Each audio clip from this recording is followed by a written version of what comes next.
smells something in the wind, doesn't he? Senses it even down there in the cellars. He's no fool, young Master Oliver. Been at it for days, so they tell me. And still, another week until full moon. Quiet down there, damn you, quiet! So, there you are, Penworthy. Helping yourself to my drinks again. Mr. Luke. I knew it. The moment you refused to answer my telephone call. What is the use of internal telephones if no one will answer them? Well, I assure you. And what do you mean by telling Mrs. Hammond to lay an extra place at the dinner table, May I remind you that I am head of this household now that crazy old fool is dead. And as such, I give the orders.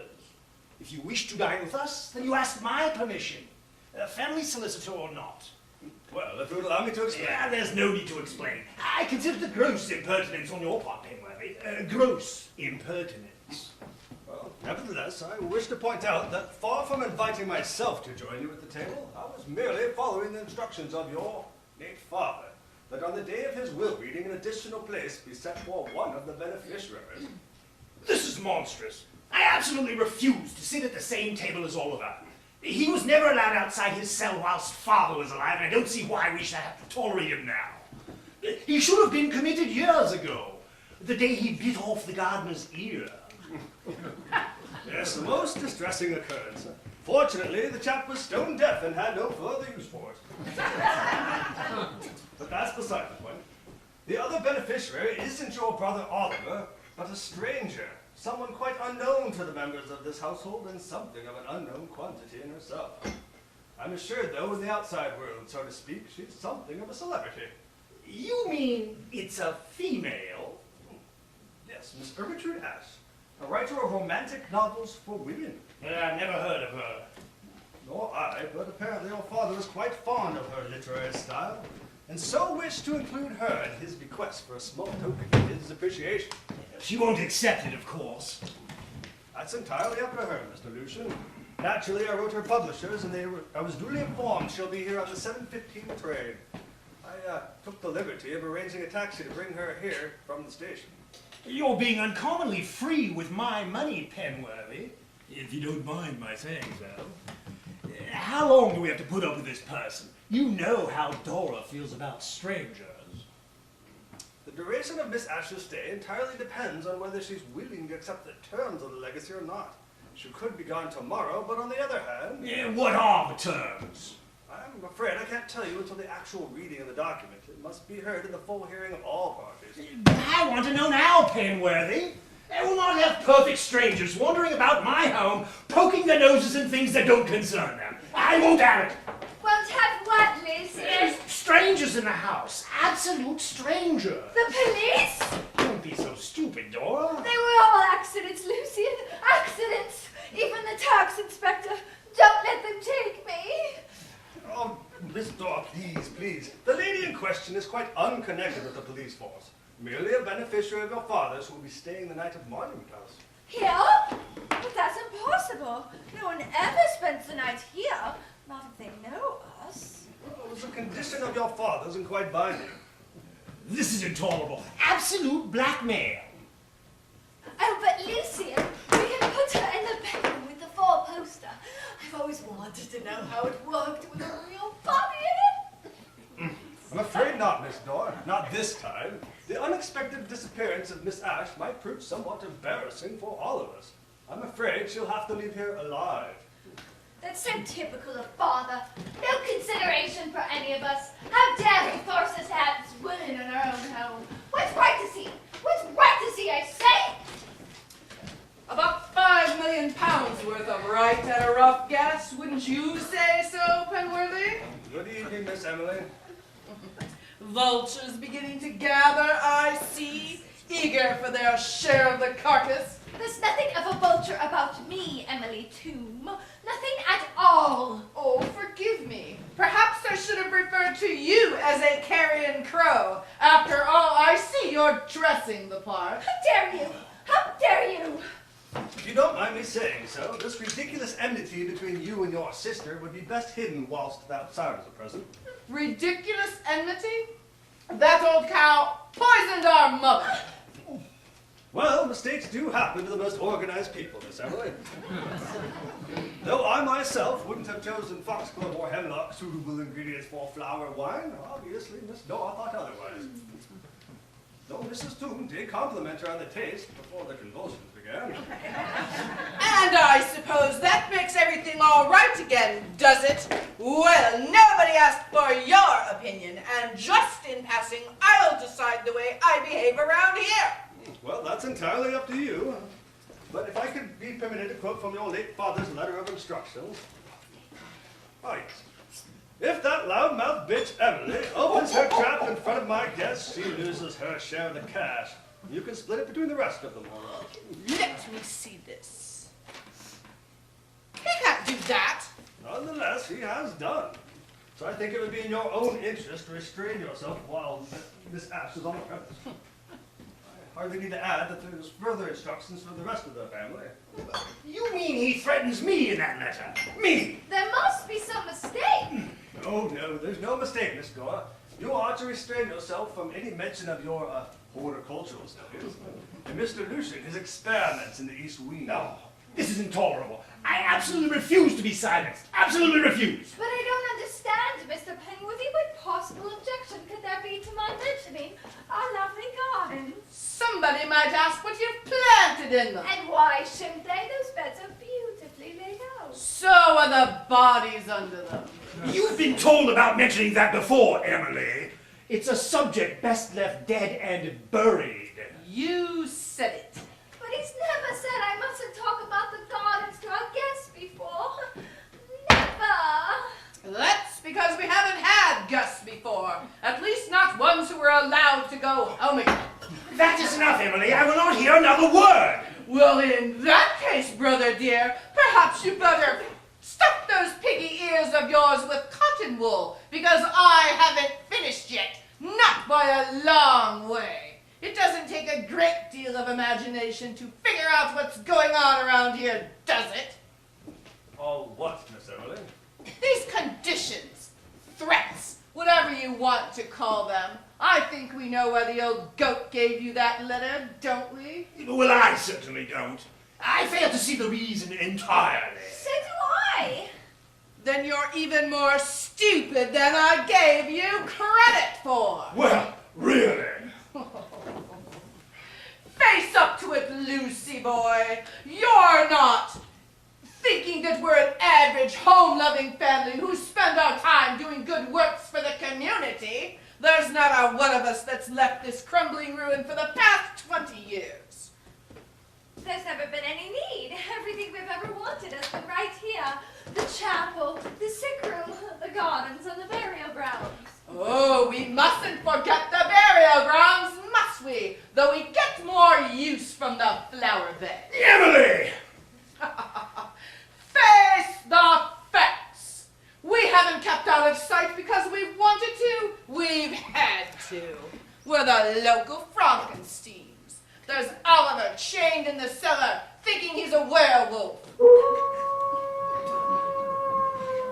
Dirty Dora there, mixing up her poison potions and picking off victims like nine. Stop her! Someone stop her!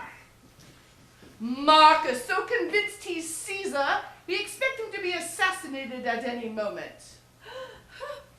And you, fat little Lucian, stuck in the East Wing with your stinking chemicals and killing off half the wildlife in the district. That is a lie! A dirty, filthy lie! Of course it is. And sweet little sister Monica is the mother superior at the local convent. And what about you with your disgusting, depraved... Oh. Well, I don't think we'll need to mention that anymore, will we? Where is Marcus? Where is Marcus? Who said he's supposed to come in? Are we supposed to... I'll go look. I think you need to find him. And that nasty little nurse of his as well. There he is. Oh, yeah. Well, You should get back to your nursemaid. Come along, Marcus. Good evening, Mr. Marcus. Why have you stolen upon us thus? You, like the wife of Caesar, like Caesar's sister, the wife of Antony, should have an army for an usher, and the neighs of horses to tell of her approach, long ere she did appear. If you wouldn't mind, Marcus, we were just discussing a letter Father gave to Penworthy. A disgraceful document, absolutely disgraceful. Your letter did withhold our breaking forth, till we perceived how both you were wrong-led, and we in negligent danger. Pardon? This scheming old goat. He's made fools of us, each and every one of us. No one's made a fool of me. They didn't have to. Nature did a first-class job. You fat imbecile, you don't even have the brains to understand what he has done. I'm the only member of this crackpot family who knows why we're to act normally, whilst his precious lady novelist is caged up. I will not stand here and be called a crockpot in my own home. My home, dear, my home. I'm the eldest. But I quite agree with Dora. We refuse to be subjected to your unpleasant insinuations any longer. You may call us when the rest of the legatees are assembled. You see? You can't even face the truth. What truth? About them, you moronic monster. They're secretly married. Married? But that can't be, that's impossible. The people know it, and have received his accusations. I thought that'd shake you. It's the only thing that makes any sense. He doesn't want his little bride to know she's married into a family of lunatics. Emily! I told you, do I need to repeat it again? We're the local Frankensteins. He expects to be assassinated at any moment. What?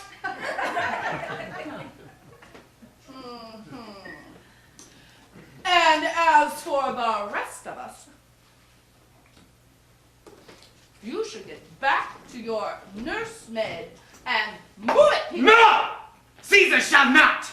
Danger knows full well that Caesar is more dangerous than he. We're like two lions littered on the same day, and I the elder, and more terrible! Oh, shut up, Marcus. No one's going anywhere. I am head of this household, and Nurse Franklin will remain here until I see fit to dismiss her. Is that clear, Emily? Aha! If I might be allowed to put in a word, our guests should be arriving at any moment. It would be as wise for you to settle your differences before they do so. Guests? Did you say guests? More than? You mean there are more? There's no cause for alarm, I assure you. The other person will not be remaining. Merely a traveling companion of Miss Ash, and will be returning to London on the next train. He? A man? A policeman? Peregrine Potter, Miss Ash's secretary. See, there's no reason to be alarmed. Cowards die many times before their actual death. The valiant taste of death but once. And he doesn't know about the Avon lady? Of course he doesn't, Dora. How could he? Or the insurance salesman? Definitely not. But to make sure that he remains in ignorance, I suggest you don't offer him any of your homemade wine. I consider that remark quite uncalled for, Penworthy. Dora may have her faults, but she'd never offer wine to a servant. It would be an obvious breach of social manners. Besides, he'd never live to tell it. But to make sure it remains that way, I suggest we keep under lock and key Miss Dora's special brews. As I said earlier, mistakes can happen. I'll do it at once, shall I? Right away. And I'll hold the key. I almost forgot. These. Miss Dora, Yes. oh, one of yours? Why, yes! It's my mock crusted port. Did you like it? Nurse! Nurse! What is it, Lucy? Oh, you had some too. It's all right, silly. It's perfectly safe. I made it from frogs. This is the one that's poisonous. Thank you, Marcus. Did you call Mr. Lucian? No, it was nothing. Come along, Marcus. Let me have your arm. You're not going to stick that that in him. Not why we're all here, are you? Well, that was the idea, Miss Emily. Hardly a novel sight for you after all this time. Nurse Fraser, Yes, Mr. Penwelly? could you help Mr. Marcus change into something a little less noticeable for the will reading? Mr. Toomey requested it be a slightly more formal gathering, as outsiders will be present. Oh, yes, outsiders. I didn't think it yet. We'll do this upstairs. Come along, Marcus. Let's get you out of your toga into a nice suit, shall we? I thank you for your pains and courtesies.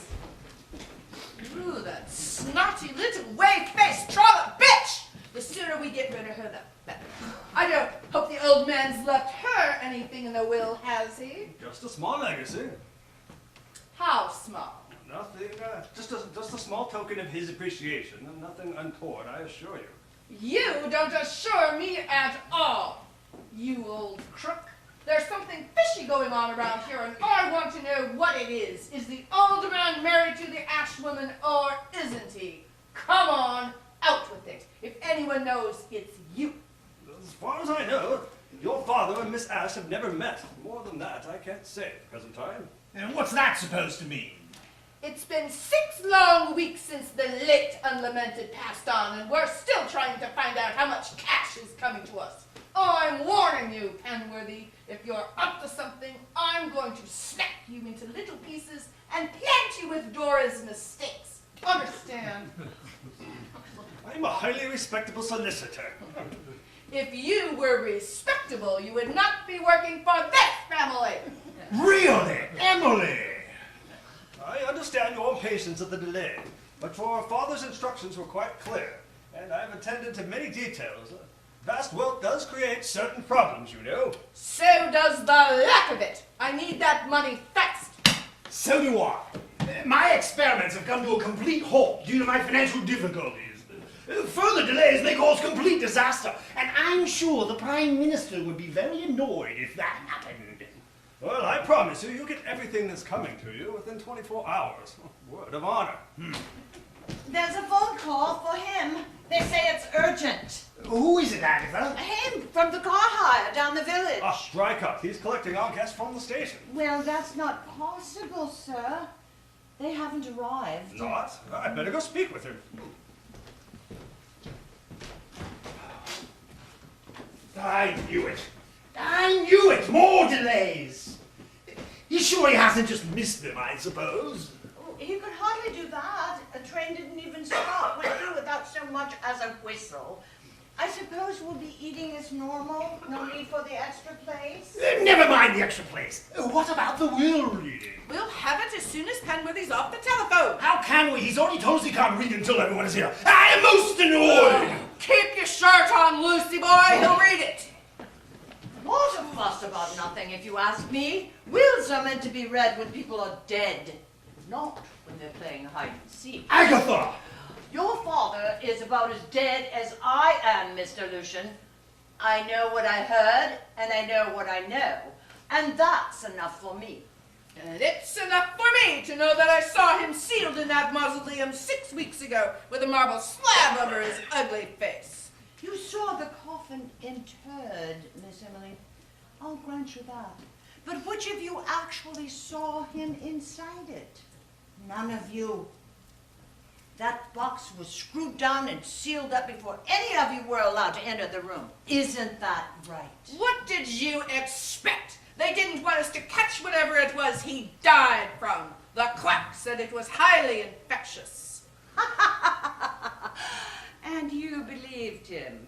Doctors have been bribed long before today. He's not dead, not him. Why, I've heard him moving through the house. I've heard him down in the cellar and in the passageways. Why, I've even heard him here in this very room, night after night. You've been hitting the cooking sherry again, you old bat. I've recognized that voice of his anywhere. And the other one. Who was it? Oh, that's not my business, Mr. Lucian. I'm only a servant here. When your father wants you to know what's going on, he'll tell you himself, just like he's always done. Can't you get it through your thick head? He's dead. Dead! Your father is a strange man, Miss Emily. If he wants you to think he's dead, then he has perfectly good reason. I've not questioned anything he's said or done in the last 40 years. And I'll play along with his little games now. But I'd advise you all to watch your tongues for the next few days. Now, if you'll excuse me, I'll go and see to the meal.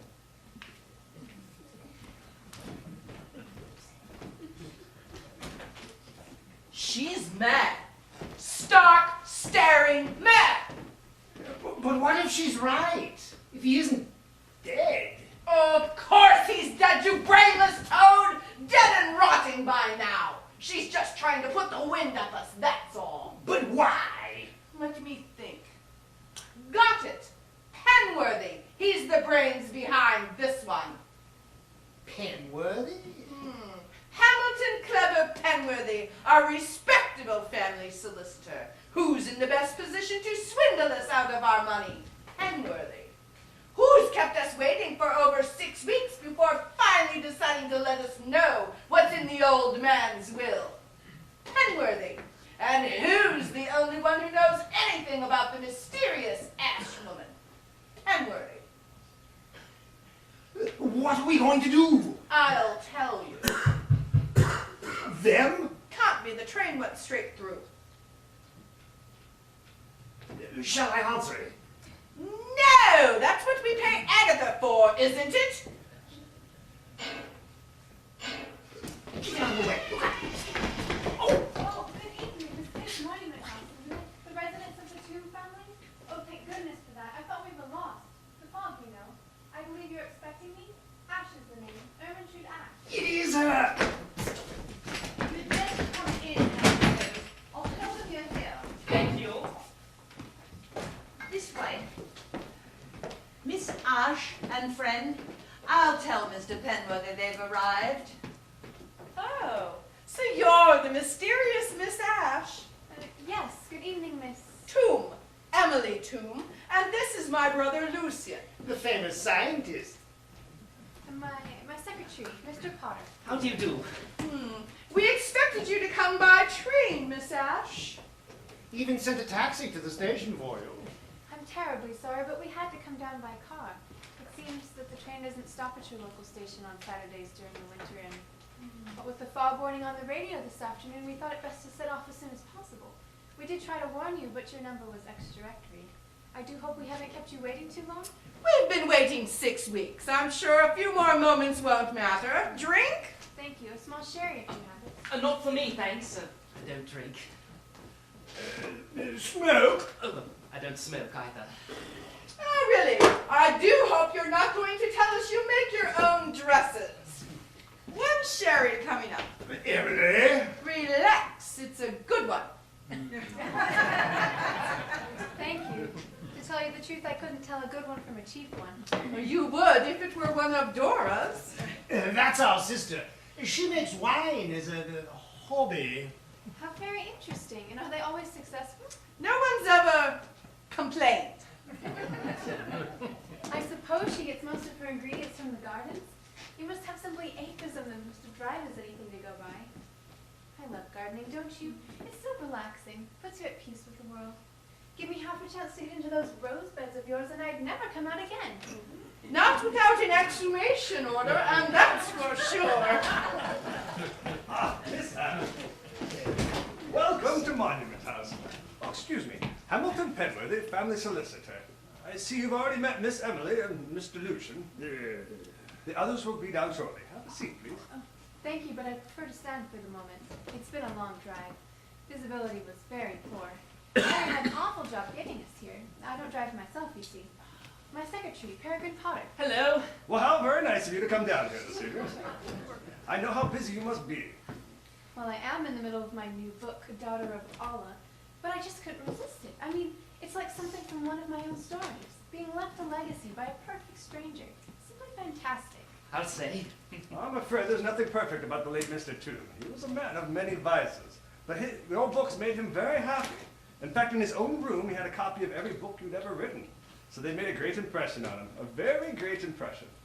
Especially especially when the bookcase collapsed and he wound up underneath them all. It wasn't funny at the time. He contracted some rare disease from the woodwork and died shortly afterward. So we're told. But not before he made over a portion of his estate to you for what you'd done for him. He was a very rich man, so I'm sure you'll be pleased at what he'd left you. I'm sure I shall. I mean, I never expected. Neither did we. But now that you know, I'm sure you won't mind if the rest of us find out what we've got coming to us. Penworthy? I see no further reason for delay. I'll have Miss Hemmond summon the others. Don't bother. I'll get Monica and Lucian can fetch the others. Good idea. Excuse me. I don't know where you'll find Miss Monica. I haven't seen her all day. Oh, don't worry. I have an infallible method for getting a hold of that one. And what's that? I just whisper that there's a man in the house, and there she is. Always joking, Miss Emily. Yes. I hope you'll forgive me if I'm mistaken, Mr. Penworthy, but I rather feel I'm not exactly a welcome guest here. Oh, Miss Ash. No, it's quite all right. I understand perfectly. It's only natural for them to resent my presence under the circumstances. From their point of view, I've no right to be here at all. They don't know me, and I don't know them. Why the late Mr. Toome wanted to make me beneficiary, I can't imagine. How much am I supposed to inherit from the estate as a matter of interest? Oh, I'm afraid I can't tell you until I tell the rest of the family. I must follow district rules. I was afraid you'd say that. Only it's so foggy outside and rather a long drive back to London. If you could have told me quietly, I'd have left without more ado. I have no wish to upset the family, and at any rate intend to give the money to a suitable charity. Charity? I just remembered something important. Something very important. What did you make of all that? Well, it certainly seems to work. Harry, of course it worked. It always does. They don't suspect a thing. I suppose not, but But what? you're sure we'll get away with it? I mean, we've never pulled anything like this before, have we? This time we're dealing with the law. Do you think I've never dealt with the law before, darling? Being the wit of a high court judge has its advantages. Now listen, by the look of things, we're not going to find out anything until the whole family's gathered together. But with a bit of luck, we'll find out exactly how much the mythical Miss Ash is inheriting within the next hour. Agreed? Agreed. But I'd hardly call her the mythical Miss Ash. I mean, after all, she has written quite a few books, you know. True. But we both know that very few people have actually met her, don't we? In fact, you can count them on one hand. So there's no chance of being recognized and accused of impersonation, is there? Now, let's assume we've got the will reading over with and we know where we stand. What do you do then? I excuse myself, explaining I have to go back to London, get into the car, make for the rendezvous, then wait for your call. Right? Right.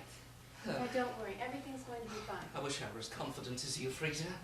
You know what they say about me, the biggest little con merchant in the game. That's how I managed to get away with it so long. The difference a few clothes and a new hairstyle makes. Now, according to this Penworthy character, I'm supposed to stay here overnight, which is a bit of a bore. However, I'll get away first thing tomorrow morning, and I should be with you no later than 8:30 at a rough guess. So don't forget to meet me. I'll be there, shaking like a leaf. It's going to be a walkover. I can feel it. Oh, if you say so. Is that the late lamented, do you think? It's more like Dracula's grandfather to me. He'll give you the willies. But it's this room that interests me. Why? Haven't you noticed anything odd? Like what? The bookcases, for instance, they're all empty. In fact, apart from that one over there, there isn't a book in the room. Oh, yes, that. Well, Here we are in a multi-millionaire's library, and there isn't a single book on the shelves. Now, in view of what we've been told, doesn't that strike you as being a little strange? well, If you ask me, Septimus Toome never read a book in his life. but it must have done, or else... Why leave Ermentrude Ash what may turn out to be a small fortune in his will? Exactly. Everything sounds crazy to me. Well, by the look of that painting and the two bright sparks we met earlier, I'm beginning to think the whole family may be only 60 pence to the pound. I'm going to have to move very carefully, Perry. Very carefully indeed. I didn't notice any dogs when we arrived, did you? Almost sounded like a wolf. Quiet down there! They're coming back. Now remember, relax and leave everything to me.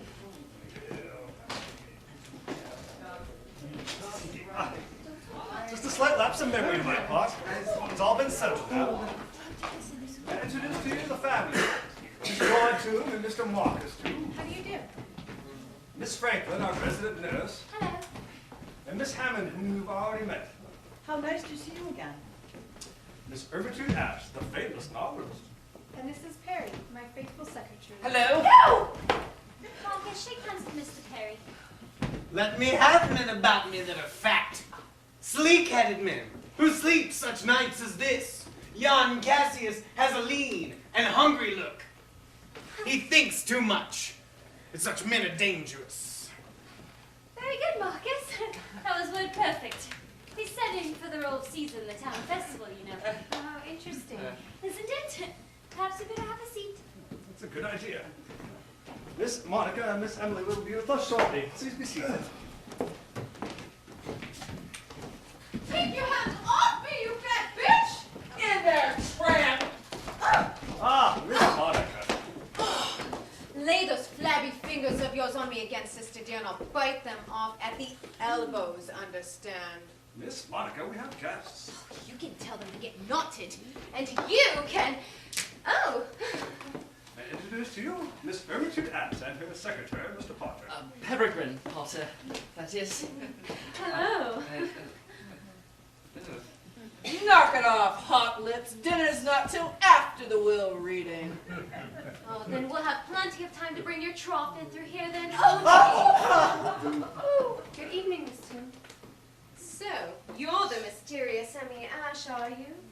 No wonder the old man took such a shine to you. You're quite a dish for an old lady. Well, thank you. I've read a couple of your books, as a matter of fact. Oh, and did you like them? No. I see. No offense or anything, but all that romantic slush just doesn't do a thing for me. I prefer the real thing. Hot and strong. Well, looks like the fun's going to start. I better make myself comfortable.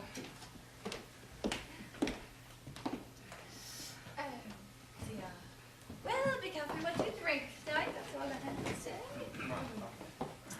I can hear perfectly from here, Mr. Penworthy. Take it away. The floor is yours. Well, first of all, I'd like to thank you all for being here this evening. It's a will reading, not a garden party. Get on with it. Well, as you know, Mr. Toome was one of the country's richest men, and now he's one of the... One of the deadest. Skip the lectures and let us know what we've got coming us. If I might be allowed to continue, Miss Emily. Thank you. Shortly before his death, Mr. Toome had his assets, with the exception of this house and its grounds, converted to cash, much against my advice, I might add, which realized the total of £7 million. How much of it is mine? Of that £7 million, £3 million was deposited in a London bank. Mr. Toome kept the rest of it for himself. Unfortunately, we have no idea what he did with it.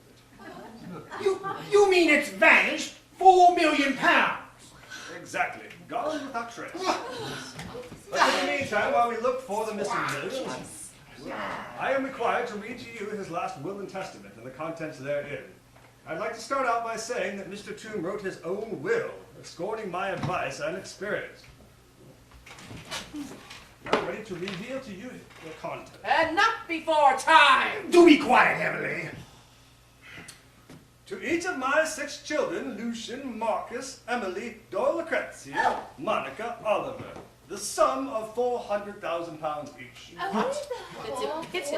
my housekeeper, Agatha Hammond, and my son's nurse, Anne Elizabeth Franklin, the sum of £100,000. To my solicitor, Hamilton Penworthy, the sum of £400,000. But the remainder of my estate I leave to Miss Ermitude Ash, a writer of romantic novels, residing in an unknown address, but I suspect in London. I do this in gratitude for what she has done for me. But I haven't. As you all know, I've suffered with insomnia for many years, and her books put me to sleep quicker than any tablet's that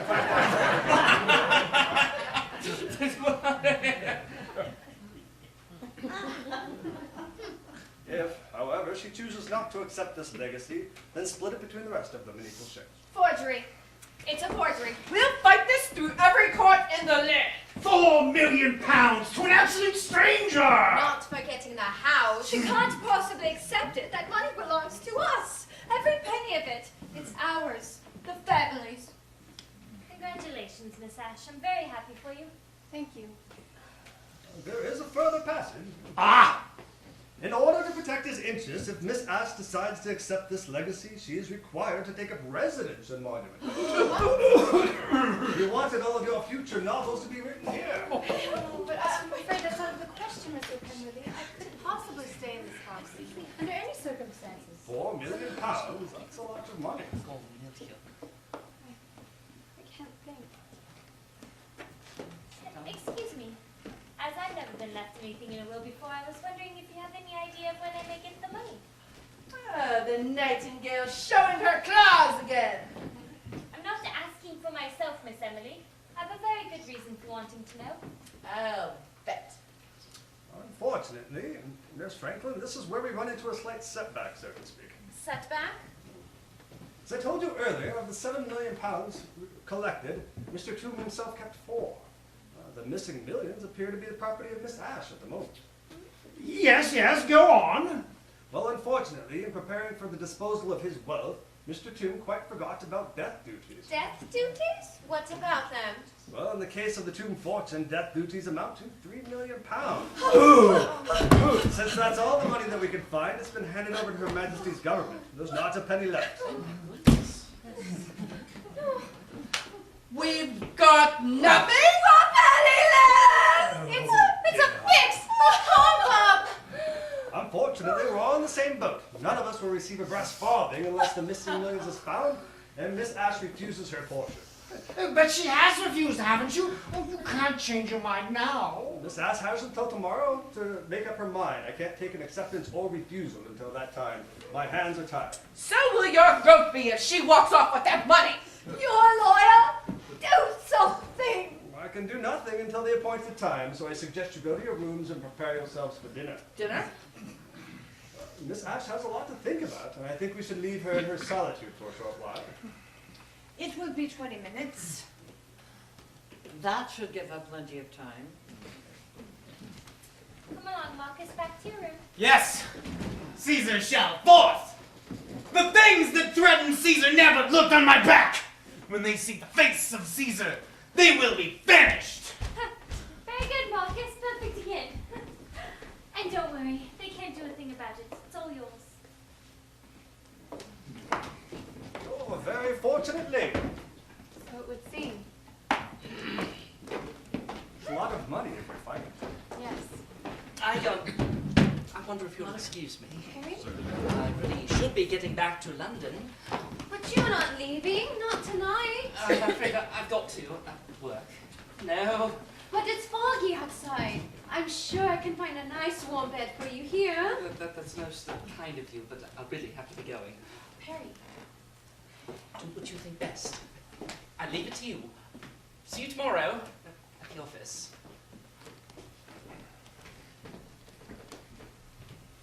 But, right. I'll see you first thing. Drive carefully. I'll see you to your car.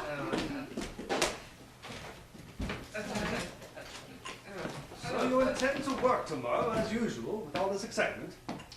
Nothing like work for keeping the mind active. My thoughts exactly. Small toast to your newfound wealth, providing, of course, you accept it. I don't see how I can. I mean, I never imagined I'd have to live here to inherit. It's just impossible. So you intend to refuse? I didn't say that. I've still to think things over. I mean, it will have its advantages, of course. As well as its drawbacks.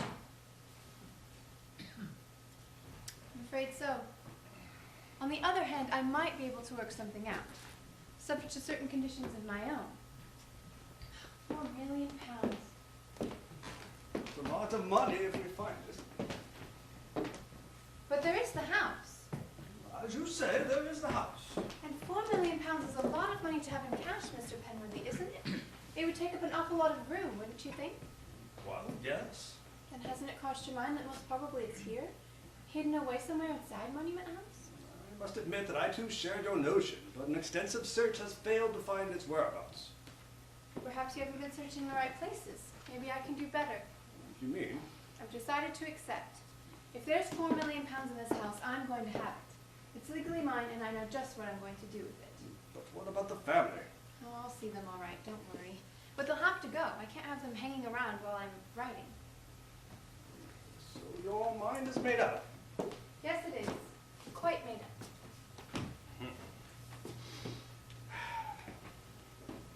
To be quite honest with you, I had hoped that you would have, under the circumstances, waived your rights to the house and fortune. As you did not know Mr. Tomb, and the two of you had never met, agreed? Agreed. I see now that this was a vain hope, and you have every intention of claiming your inheritance. This puts me in a rather awkward position, as I have attended to the needs of this family for many years, and I've been told several times that I would benefit greatly under Mr. Tomb's will. No doubt to you, the sum of £400,000 would seem like adequate reward. Fortunately, I anticipated rather more and acted accordingly. Over time, I've amassed debts of over £1 million, a sum that needs repaying rather urgently. And since you are the only person that can help me at this time, I shall have the money from you. Not all at once, you understand. One must be discreet, but little by little, the money shall flow to me. Excuse me. Oh, it's quite all right. Miss Ash and I have come to an arrangement that will satisfy all parties for the time being. So you see, everything is going according to plan. Just like I said it would.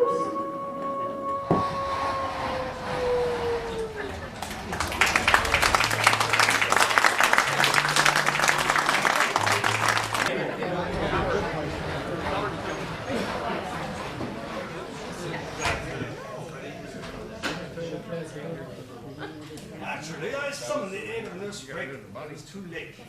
Miss Ash was beyond human aid. It was her heart, of course, and the shock of the inheritance. That's all very well, Penworthy. But why did the wretched woman want to drop dead in this house? Couldn't she have had the decency to wait until she arrived home? My dear Mr. Lucian. Well, you'll have to admit it was quite opportune for everybody. Naturally, it would be hypocritical of us to pretend otherwise. Her unexpected demise is quite useful for us all. As before, we had nothing, and now we have this house to share between us. Not to mention £4 million. If we ever find them. Oh, we shall. Never fear. But to return to the subject of Miss Ash, she is, was a rather well-known novelist. Her unexpected demise is bound to cause comment. Comment, and perhaps even suspicion. Suspicion? Yes, naturally, an autopsy will be a matter of course. An inquest will happen. I need hardly add that we all may be called in for questioning, especially if it turns out she had no previous record of heart trouble. Are you suggesting that because a perfect stranger chooses to have her heart attack in this house, the whole family is to be subjected to public investigation? I won't allow it. Do you hear, Penworthy? I won't allow it. I wouldn't worry about that too much, sweetheart. There's a perfectly easy way of making sure there is no investigation, isn't there, Penworthy? Well, as Miss Emily suggests, we do have a way out of our difficulty. Provided we keep our heads. I always keep my head. There's an easy way around it to make sure nobody knows that anything happened. Isn't that right? How? By sending them off the scent and off on a wild goose chase. I don't understand. Of course you don't, little bird brain, but Penworthy does, don't you? I think Miss Emily's solution to the problem is this. No one, I repeat, no one needs to know that she died here in this house. Her secretary had already left and was well on its way to London when the incident occurred. That being the case, there's no one in a position to say that she hadn't followed her. So, there's no need to bring the police into this after all. Interfering busybodies. And let them chase motorists. And we could put her under the rose bushes with the Morris dancing team. Really, Dora, sometimes I think you go too far. There's just one thing. What's going to happen when she doesn't show up in London? This is the first place they're going to look for her. Naturally. But if we provide them with irrefutable proof she did return to London, And how do we do that? well, we have in our possession the lady's clothing. It being exceedingly foggy at the moment, I I think that a female figure attired in those garments could easily pass for the late authors. So I suggest that one of you ladies puts them on, takes the next train to London, and, being quite certain you're seen by a convenient porter, alight at the next halting point, dispose of unwanted suiting, and return to Monument House. Agreed? Except for one thing. Little goody two-shoes upstairs. How are we going to keep her quiet? She knows that the ash woman didn't leave this house alive. She's probably still trying to bring her round. She's right. She could ruin everything. She could, but she won't. You mean? We're going to have to silence her. There's no need to take such drastic actions at this time. Nurse Reichman has a lot to gain through her silence. Better to be sure than sorry. Fetch her. The police! Agatha!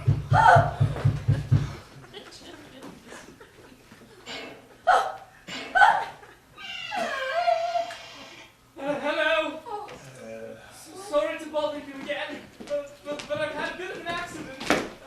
May I come in? Mrs. Hammond, who is it? Oh, Mr. Potter. Good gracious. You're soaking wet. Come in by the fire. Mrs. Hammond, some towels. I missed the turning at the end of the drive and went nose first into the river. I couldn't see a thing for the fog. Oh, you poor darling. You must be frozen. Here, we must get you out of these wet things at once. Oh, you're so cold. Miss Monica, I'm sure that Mr. Potter is perfectly capable of undressing himself. If you're so eager to help, why don't you go find him some suitable dry clothing? I'll be right back.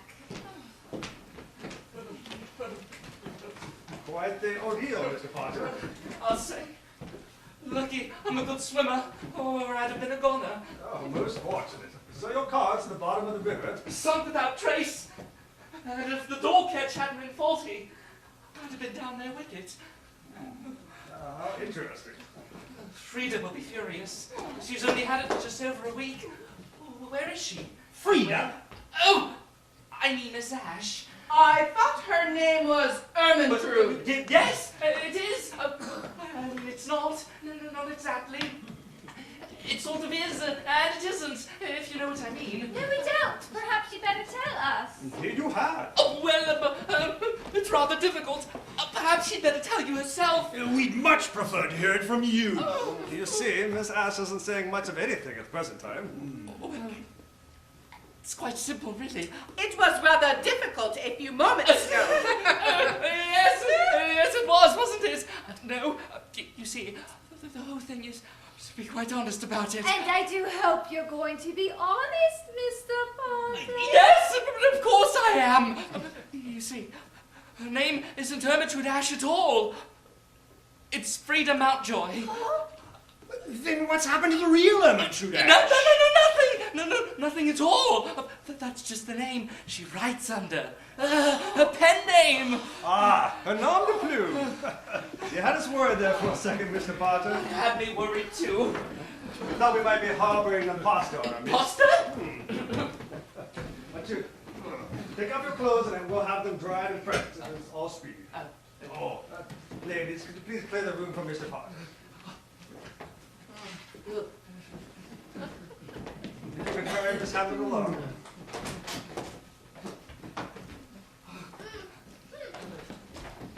The room's all yours, Mr. Potter.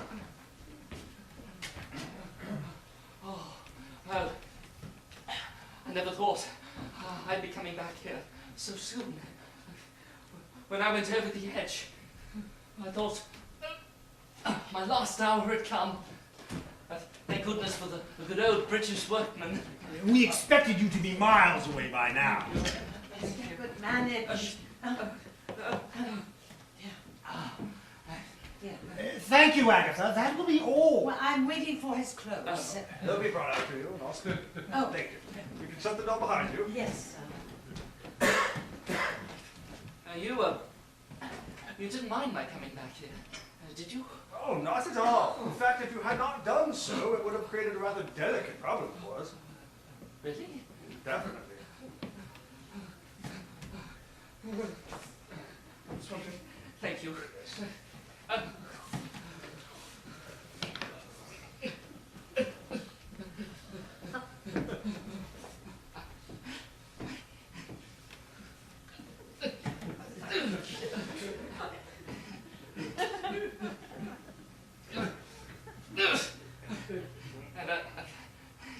If you could take those out to Mrs. Hammond.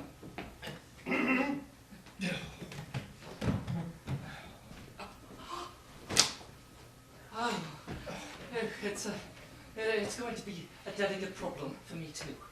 Explaining to Frida about the car. Oh, you wouldn't mind telling her I'm back, or would you? Oh, no, I don't think we better bother her at the moment. The last I saw her, she was dead to the world. Lying down. Oh, most definitely. Mr. Penguin, I've got to talk to you. Mr. Potter, thought you'd gone. I fell in the river. Oh, Nurse Franklin, could you excuse us for a moment? Mr. Potter's changing. But I've got to talk to you now. It's important. That woman, she didn't die of a heart attack. She's been... What lady are you referring to? I haven't had a chance to tell him yet. He doesn't know. But she's been poisoned. Aren't you being a little melodramatic? She was drugged with some form of paralyzing agent that caused her heart to stop. The symptoms are unmistakable. She's been murdered, I tell you. Are you sure? There's only one person responsible for this, and we both know who it is, don't we? You can't. It's Dora. I never really believed Emily's wild accusations about the flower beds and the homemade wines. But it's true, isn't it? Every word of it. Dora kills people. And what do you intend to do about it, Nurse Franklin? I'm going to call the police. What else do you expect me to do? Wait. I think we've wasted enough time already. Something wrong, is there? No, nothing at all. Just a slight technical problem. Pray excuse me, it won't be a moment.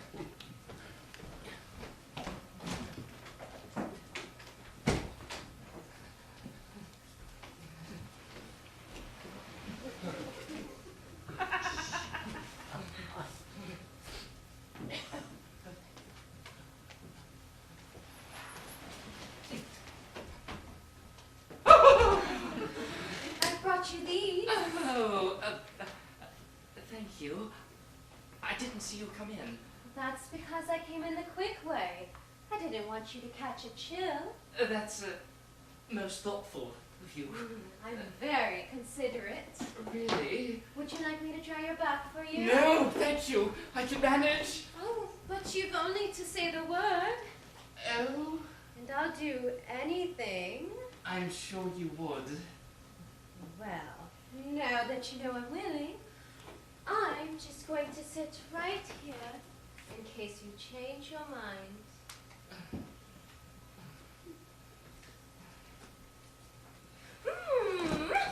Pardon?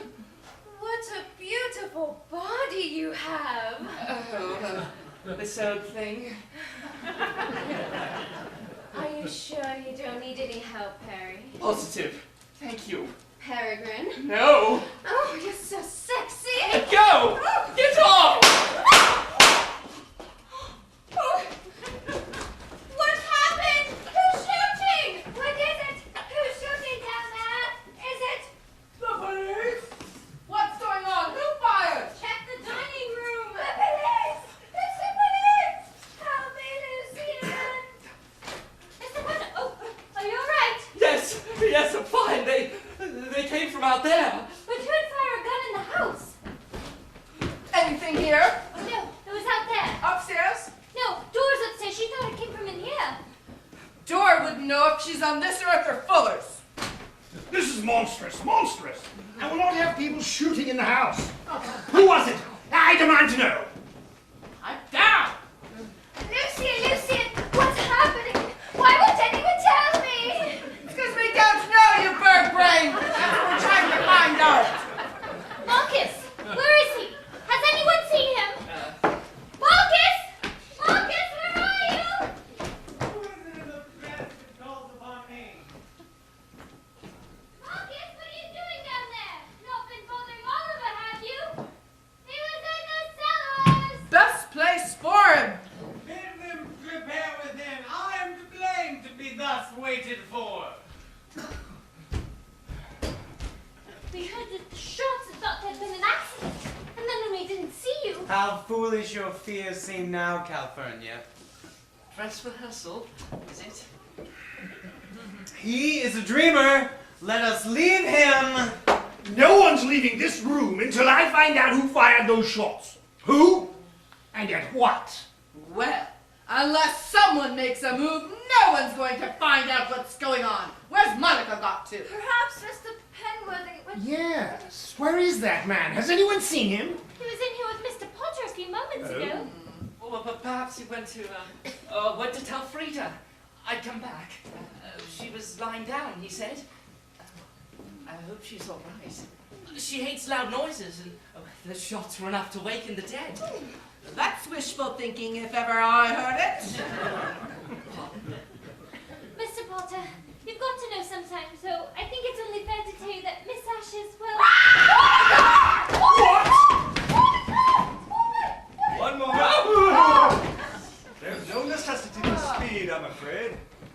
Master Oliver's beyond human aid. Shot by an unknown assailant whilst chained in his cell. I found this in the passageway. Let me see that. There's no need for further inspection. I've identified the weapon as belonging to your father. The question is, who fired it? There's the point. Excuse me. You have left it where it was. I mean, where the police mind. He's right. You shouldn't have touched it. You of all people should know that. Indeed I do. But if I would have left it where it lay, it would have afforded the murderer a chance to retrieve it. Why would he wish to do that? I believe that I disturbed him in the course of his crime, thus causing him to drop the weapon. If he didn't wear gloves, he may have left fingerprints behind, and we shall have him. Who did it? Who killed him? That gun, it belongs to the master. You should not touch it. Give it here. I found it in Oliver's cell. It may have the murderer's fingerprints on it. Well, then don't be such a fool and wipe them off. You get no thanks for interfering in things that don't concern you. Wipe them off! You must be mad. There's nothing wrong with my mind, Nurse Franklin. There's only one person in this house who ever touched that gun, and that was the master. But he's dead, Agatha. You know he is. Do I? I know what happened in that cellar tonight. Happened for the best, in my opinion. And now that I know it was the master's doing, I'm more than satisfied. And so should you be. Now, take my advice. Hand over that gun, dispose of the body, and forget all about it. Your suggestion is quite out of the question. Whatever your beliefs, a serious crime has been committed here, and the wheels of the law must be set in motion. Here, here. Well, then, on your heads be it. But if this isn't what the master wants, there'll be even more deaths before this night is over. Now, I suggest one of you go down and help Miss Monica with the body. Dinner will be in 10 minutes. Dinner? And I suppose it better be me. I hope you realize how right I was now. About what? I'm afraid I'll have to take Miss Franklin's word that we may have a double murder somewhere in the house. Double? Well, Oliver and Miss Ash, of course. Oh, Frida? Do you mean my Frida? I'm sorry. I didn't mean to break it to you like that. I just didn't think. Dead? No, she can't be, not Frida! I'm sorry. Truly I am. It's only a few minutes. You told me she was lying down! Well, we could hardly prop her up in the corner.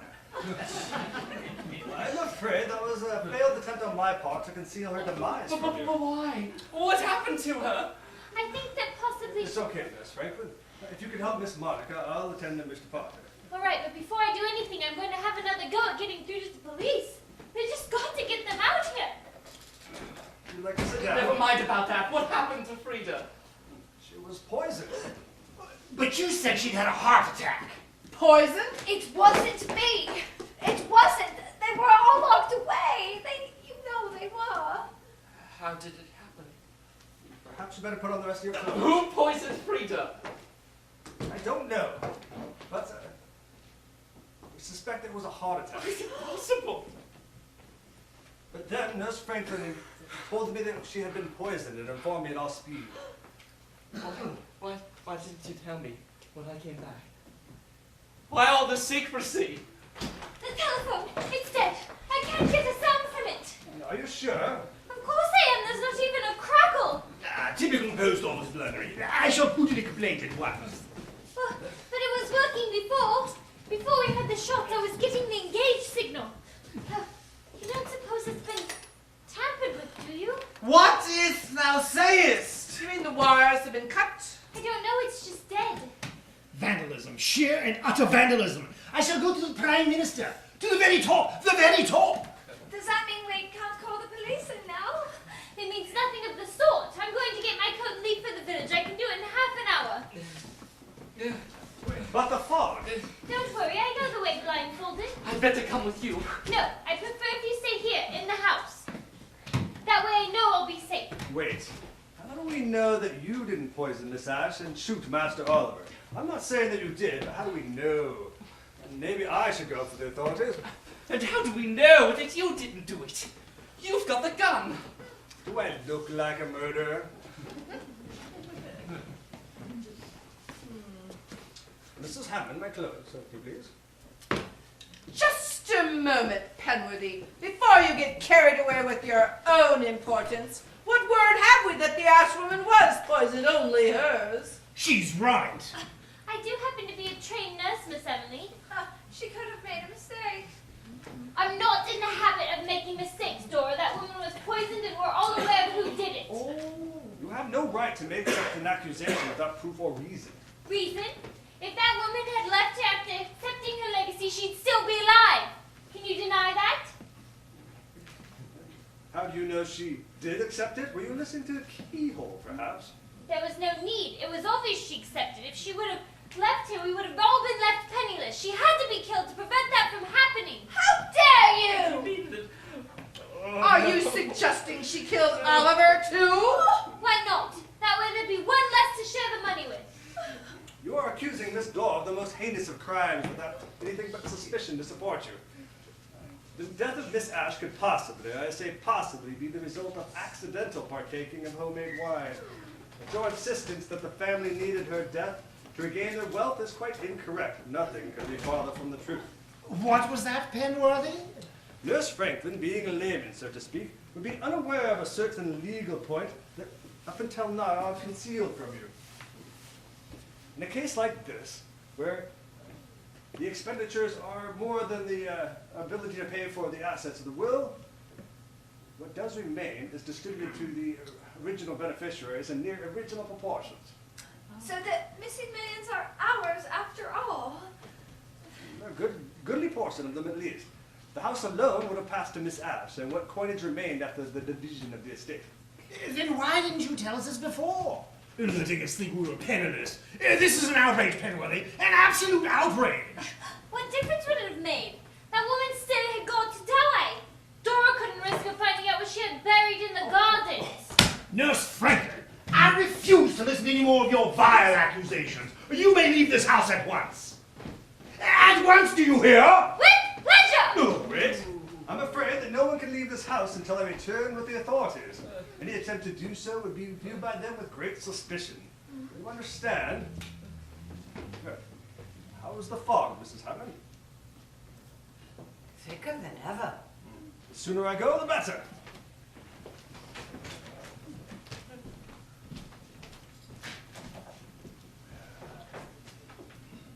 Ah, blasted stuff. It's all these government experiments, if you ask me. Oh, don't worry about it. I lay you 10 to 1 he loses himself before he gets to the gates. Come along, Marcus. Let's get you back into a suit. Why? What's wrong with him the way he is? Well, the police may want to interview him when they arrive. Why should they? He hasn't done anything. It's quite obvious to me, at any rate, that this pair of murders has absolutely nothing to do with the family. It was the work of a complete outsider. Here, here. And we all know there's only one outsider present, don't we? Him! Mother. Don't be such a fool, Dora. She's not. We never had murders before he arrived. Never. Ours were all accidents and suicides. besides, none of us would have shot Oliver. Much too messy for us. It had to be him. Oh, but it wasn't. It wasn't. No, I wouldn't know how to begin to kill someone. Just as I thought, a total lack of imagination. This is incredible.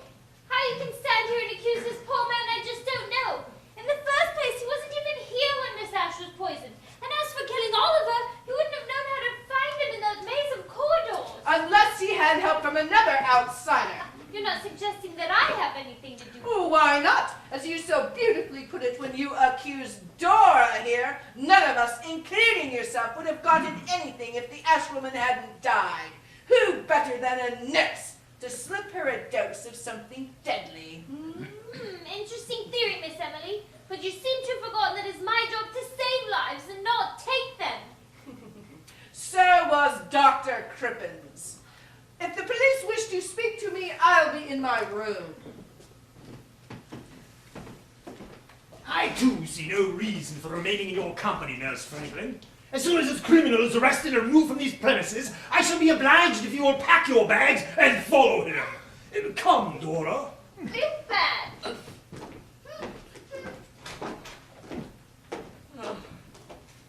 Mr. Potter, The Matters Hatters. All of them. I'm sorry.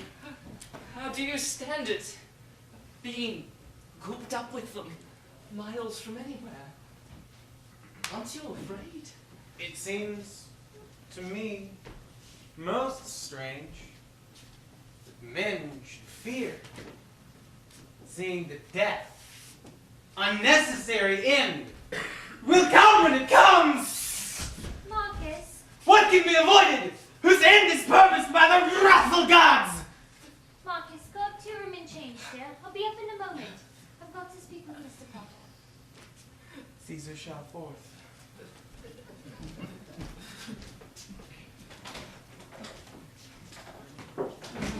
Look, I know this has been a terrible shock for you. It has for all of us, too. I'm sure we never expected anything like this to happen when you arrived, but I'd just like to tell you that Something wrong? I think I just saw someone in the garden.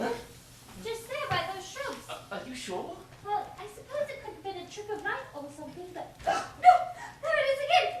There is someone! Who is it? Who's out there? I can't see a thing. Wait here, I'm going to get the Oh, no, torch. no, you're not going out there alone, are you? Why not? I want to know what's going on. I'd better come with you. No! You're right! No! He tried to kill me! He tried to kill me! He tried to kill me!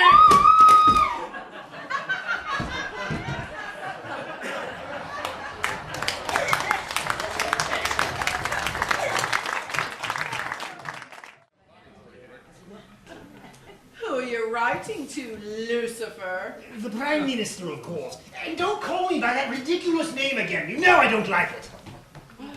How many letters from crackpots do you think he gets in a week? 100? Maybe more? Hey, cloth ears, I'm talking to you. I can hear you. Then why the hell don't you answer me? Because I'm thinking, that's why. Stinking's more like it. You've been guzzling that muck since you came down this morning. Oh, go stick your feet in the trough. That's what I like about this family. We're all so friendly in the morning. What's happened to that man, Peregrine? Oh, so that's what's bothering you, little pansy Potter? A little early in the day, even for you, isn't it? Oh, you pig-faced doll. Seems he's down in the sick room having his heady-weddy patched up. Seems he bashed it about rather badly when he fainted last night. My hero. One whiff of blood and he's out like a light. How do you spell out Reg? 1 Y or 2? One, you illiterate. And where are you off to, my pretty maid? Mind your own business. It is my business. Everything that happens in this house is my business. So where are you going? Keep your greasy hands to yourself, pig face. You must know, I'm going to have a few words with him. In private. Really? And what else did you have in mind? Oh, be careful, dearie. I'll snap it off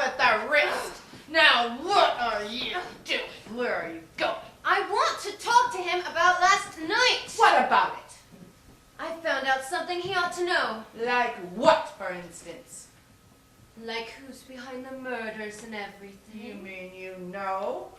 Who was it? I'll ask the questions here, Lucian. But I demand to know. As head of this household, I have every right to... Be quiet! Who is it? You mean you don't know, Who sister? is it? Emily, let's go! Release Miss Monica's arm, if you please. I said, let go. Now, oh, that's better. What was that all about? Get not an Eddie. May I remind you again, Miss Emily will have no temperaments in this household. When I ask a question, I expect an answer. Monica said she'd known... And what was she planning on doing with that knowledge? Oh, what's it matter? Exactly. What we know and what we think we know are best kept to ourselves. There'll be no more deaths in this household unless they're accidental. Is that clear? Well, you don't have to worry about that, do you? There won't be any more. It's over. Over? Over? How can it be when that man's still in our midst? We could all be murdered in our beds. As far as I can tell, I hold him entirely responsible for what's happened here tonight. I've told the Prime Minister so too. In that letter, I've demanded an immediate arrest. There will be no arrest, Mr. Lucian. There will be no need to bring any outsiders in. It will be our little secret. Not with the Florence Nighty Light and that pansy secretary running around loose. Well, they won't be running around loose, will they? What do you mean? Have we all forgotten about the empty car in the bottom of the river? No, not Perry. Yes, Miss Monica, Perry. Two accidental but perfectly natural deaths. And I think you will see that all the loose ends are tied up quite nicely. Will you all be requiring morning coffee? Good morning, everyone. Good morning, sunshine. Father. Oh, just look at it up there. So lovely and thick. It's simply perfect for the funerals. What funerals? Why, theirs, of course. I've thought of the most marvelous place for them under the rose bushes by the south wall. They've been looking a little sickly these last few months. It'll put some body into them. Oh, I'm digging no graves today, not in that lot. But we've simply got to bury them. We can't leave them lying around for the police to find. Miss Dora's right. We can't leave them here. Not if our plan is to go ahead. Oh, stick them in the vault for the time being. No one goes roaming around down there these days. But two of them are outsiders, and one's a perfect stranger. So what? I doubt they'll steal anything. Emily's right, dear. The vault would be a good place for the time being, and we can always have a proper funeral when the weather brightens. But the family vaults are for the exclusive use of this family. Let one outsider have use of them, and the next thing we know, they'll all be clamoring to get inside. It could even be nationalized. It's only for a short while, dear. Oh, all right. Do as you wish. Don't mind me. I'm only the eldest. Oh, Lucian. Well, we'd better get it over with before Nursey turns up. There's no point in waiting for her to give us a hand. And besides, she might as well make the best of the few hours she has left. Coffee will be in 10 minutes. We'll take them through the tunnels. I don't fancy roaming about in the gardens, not with this fog. Worrying about that precious skin of yours, dearie. I've told you, the killings are over. Oh? There won't be any more. I'll get the torches, shall I? Torches? Torches? Why do you need torches? There's a perfectly adequate electric light system in this house, isn't there? There will be when it ever gets finished. But this is intolerable. We paid what? There hasn't been an electrician near the place since last summer. If you remember, Dora served them homemade sherry and seed cake during their tea break. So they never quite managed to finish things. We've got them under the marigolds. Why do you think that damn generator's been clanking away for the last 6 months? I won't have it. I won't have it. I'm sorry, Lucian. I shall go to the plate at once. At once, do you hear? At once! I'm sorry, Lucian. I thought they finished. Who will we take first? Ladies first, would you say? Oh, come on.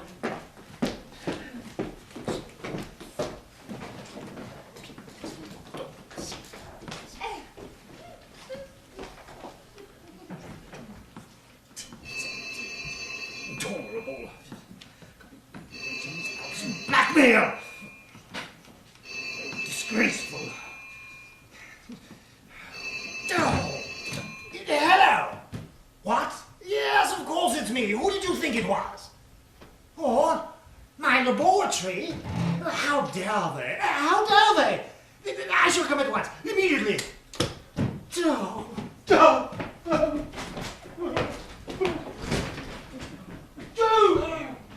Forget not in your speed, Antonius, to touch California.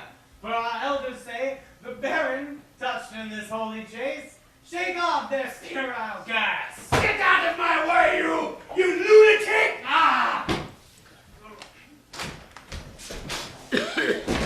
Nor heaven nor hell, be at peace at night.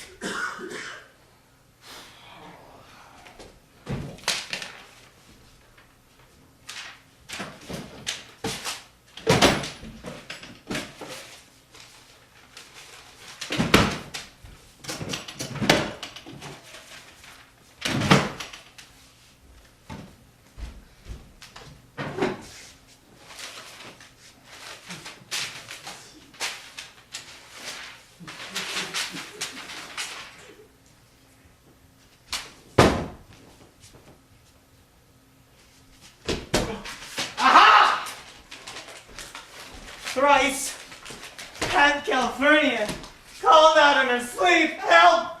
They murder Caesar! Who's within? Ah! Ow!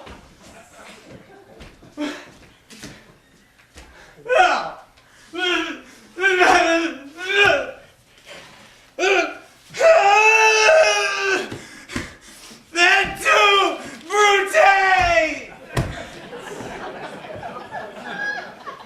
Ah! Ah! Oh! Good! Ah!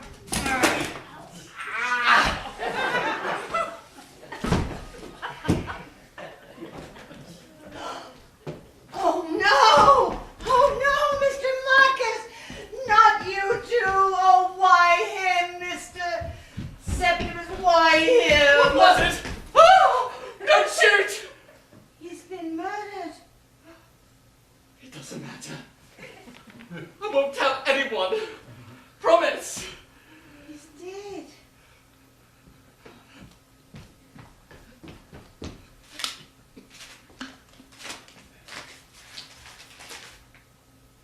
So that's it! What happened? You guys? Marcus! She shot him! Oh, wait! He's still breathing! Oh, give me some towels and some dressings and a blanket! Oh, God! Hurry, woman! Hurry! But you're not going to let her run round loose with that thing, are you? Oh, don't be so stupid, Mary! She didn't shoot him! She worshipped the ground he walked on! The gun! Oh, she probably picked it up off the floor. Let me have your coat. I need a cushion for his head. Oh, no. Thank you. You won't get blood on it, will you? It's the one I borrowed. Sorry. Is he going to be all right? How should I know? He's bleeding like a fury and the bullet's still inside him. Well, shouldn't we try to get him upstairs or something? Are you mad? He hasn't got a dog's chance if we move him now. I wonder what that paper was. The one that Agatha took off him. Paper? Yes, it looked like a certificate or something. He had it in his hand. She seemed very interested in it. Oh, couldn't have been anything important. The poor boy wouldn't know if he saw it. I think I'm going to be sick. Then do it quietly. Quick, pass me the water. Can't you see he's dead, miss? Leave the nursing to me and you stick to running the household. Where are the others? They're taking the bodies down to the vaults. What? They mustn't move the bodies until the police arrive. do? Oh, they'll arrive all right. As soon as I get this wound under control, I'm going down to the village myself. No, you can't. Did you remember what happened last night? I have to, Barry. If I don't get him expert medical attention soon, he's going to die. Can't you see the poor lamb is dead? Would you stop saying that way? If I can get him to the hospital, he'll be fine. I know he will. You have to face it, miss. He's done for. If you say that one more time, I'll slap you. Now leave here and go get me my coat. Well, wait! Anne, let me go to the police. You'd better stay here and look after him. I mean, you can't leave him on his own, can you? I don't intend to. You can stay here with him. You seem to be the only one I can trust. But what if the killer comes after you to stop you? Well, I'll take the gun. He wouldn't dare do anything then. Never mind. I'll go. It's obvious he needs help. Even though he's harmed the others, I know he will not harm me. Who won't? Oh, the master, of course. He's a very sick man.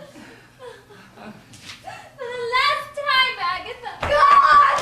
He's gone! The coffin's been opened! And he's gone! Morgan! Don't touch him, he's just been wounded. Now calm down and speak clearly. Who's gone? Whose coffin is open? Father! Oh no! Not body snatching as well! The leg was on the floor! Absolutely shattered! It was horrible! Horrible! Oh, there. People just don't understand how expensive good marble is these days. And you say the body is missing? He's been stolen and Oh, well that's few, Evan, to begin with.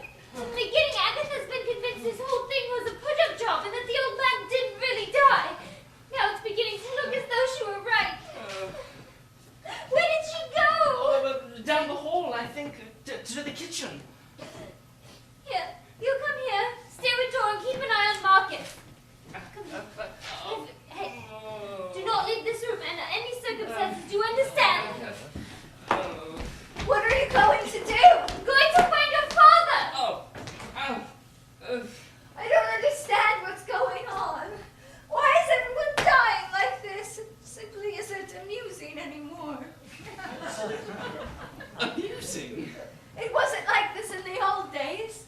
We had finesse then. Really? Oh, that's how we made the family millions. People trusted us. It was all done with charm and discretion. There was never any suggestion of suspicion from anyone. Oh? Well, you wouldn't know, would you? But we're direct descendants of the bourgeois. Oh, yes. Alexander's sister Marcella married Giuseppe de Tumbra just 4 weeks before he died. It was her first success. No one suspected a thing, and that in itself was rather remarkable for those times. She was a lady who liked to travel, and she eventually came to England with her son, Marcus, anglicized her name, and went into business. Naturally, in this backward place, she was a great success. The Italian methods were very popular. Even the royal family. We've always tried to live up to her standards, even in these last few years. And now this has to happen. All these common murders, and all in one night.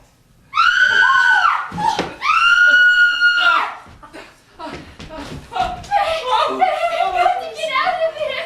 What is it? What's happened? She's dead in the kitchen! He did it with a meat Agatha! I did see her first! She was behind the kitchen door! Then she fell down right into my arms! I don't understand! She said there'd be no war!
Not to mention old Penworthy. Who's to say he did? He bragged them to keep quiet. They'd do anything he said. It's the answer to everything. What about Frida? Where does she fit in? I don't know. You're quite sure that I've never met before? I'm positive. She never even set eyes on him. Well, there has to be some connection. The story about the book was too ridiculous for words. But there wasn't. Well, then why include her in the will? Why include her in the will if he's going to kill her? It doesn't make sense. And anyway. I know. If it was the only way he could get into a company monument house by convincing her he was dead. I better keep telling you. She never met him. Ever. Well, I don't know. You think of something! Oh, all right. How about this? Tontine. Oh. It's the perfect solution. Last survivor takes all. In the first place, the Tontine's illegal. And in the second, what's the point? It's all his to begin with. I didn't think of that bit. But what if he's right? What if it is a Tontine? Well, it can't be. Not with your father still alive. What if he isn't? What if he really is dead? Then It must be one of the family, mustn't it? How beautiful, I should have realized. It's the work of a genius. A fine Italian hand. The hand of a tomb. yes, a tomb with a view to polishing off everybody named in that will. We've got to get out of here, Anne.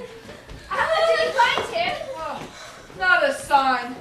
Whoever took him from that vault did a good job of it. Unless he walked. Oh, don't talk rubbish. He didn't walk anywhere. You're bleeding. Huh? Let me see. Oh, I must have brushed up against something. Agatha! What about her? She's been murdered too, with an axe. But she can't have been.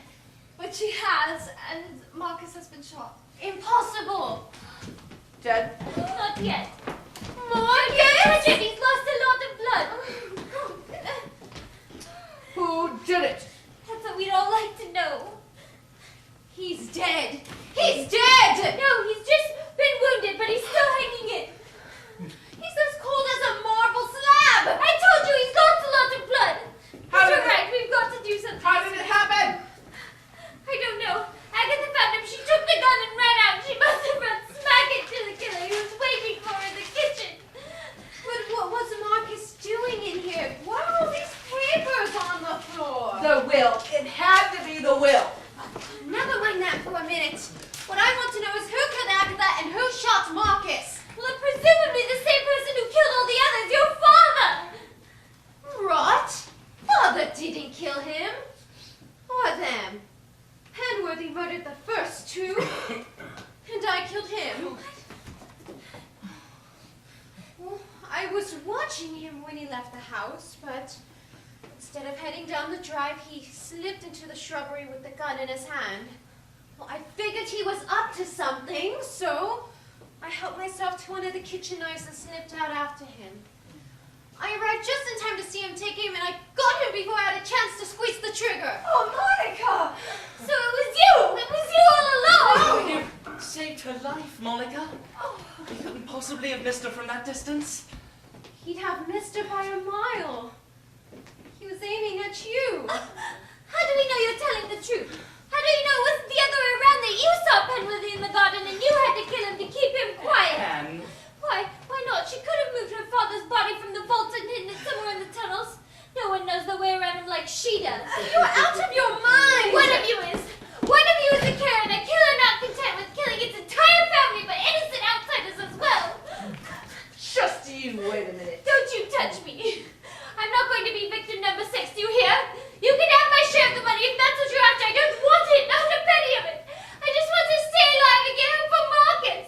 For Marcus, do you hear? Now I'm leaving. I'm going to get my coat and leave to the village. Don't any of you follow me. I shall be quite safe. How do you know? Because I'm going to take the gun and I'll shoot the first one of you that I see coming after No! me. Anne! Wait! Listen! When really? Aunt our nurse is wonderful. I don't suppose she's right, is she? About you doing a Pickford's job on Papa. What do you think? I wouldn't put it past you, sweetheart, not when you can get your mitts on £4 million. Oh, listen to the pot. If anybody moved him from that vault, you're the most likely suspect. You've got muscles like an ox. Oh, you don't need muscles when you've got a slate loose, dearie. Even Madame Defarge there could manage it. I'll bet you could wield a nifty meat axe with those bird-like talons. I'm sure she could. You'd have found out about it years ago. And what about Lucy Boy? Is he incapable of humping a corpse on his back? Where is he, by the way? What's it matter? We have got to get our heads together and figure this out. I'll go get him. Oh no, not by yourself, sweet one. We'll both go, just to be safe. What makes you think you'll be safe with me? Because Dora will know we left here together, that's why. I'll come too, if you like. We're not going on safari. Stay here with him, and if anything happens, just scream.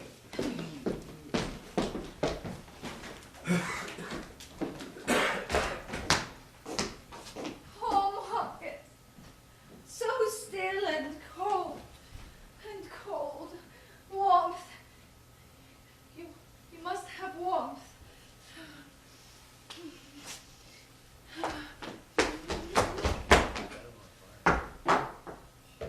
Burn! Burn! Burn! She's locked herself in. Won't even listen to me.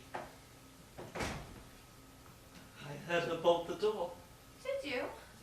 Oh, so very unfortunate. Why is that? What if someone decides to kill her?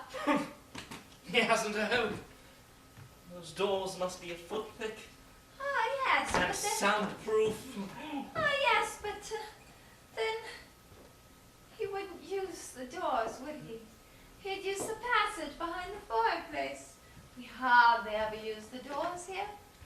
Tunnels are much quicker. You mean he can still get at her?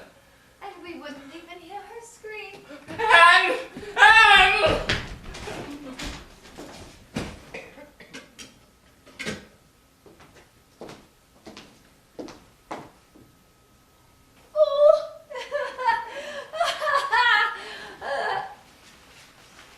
Who's that?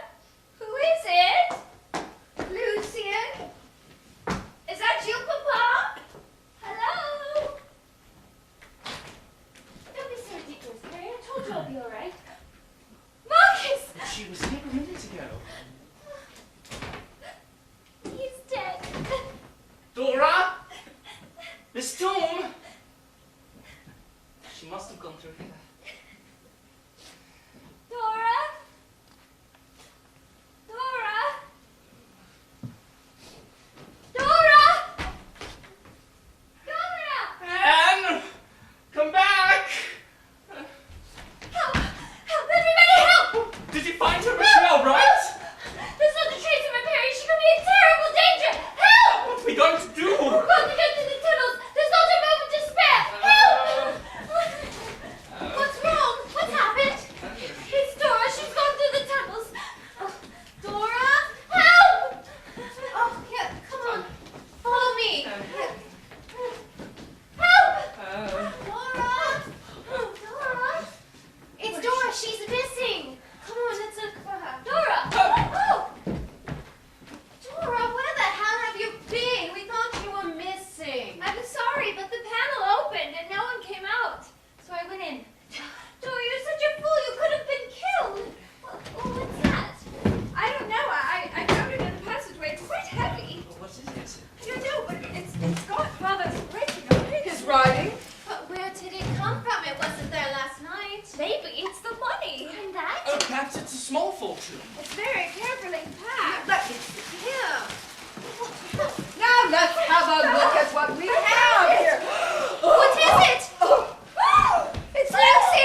something wrong, nurse? Wrong? Why doesn't it clear? Why doesn't it go? Feeling the strain? A bit nervy. I've just got to get help, Emily.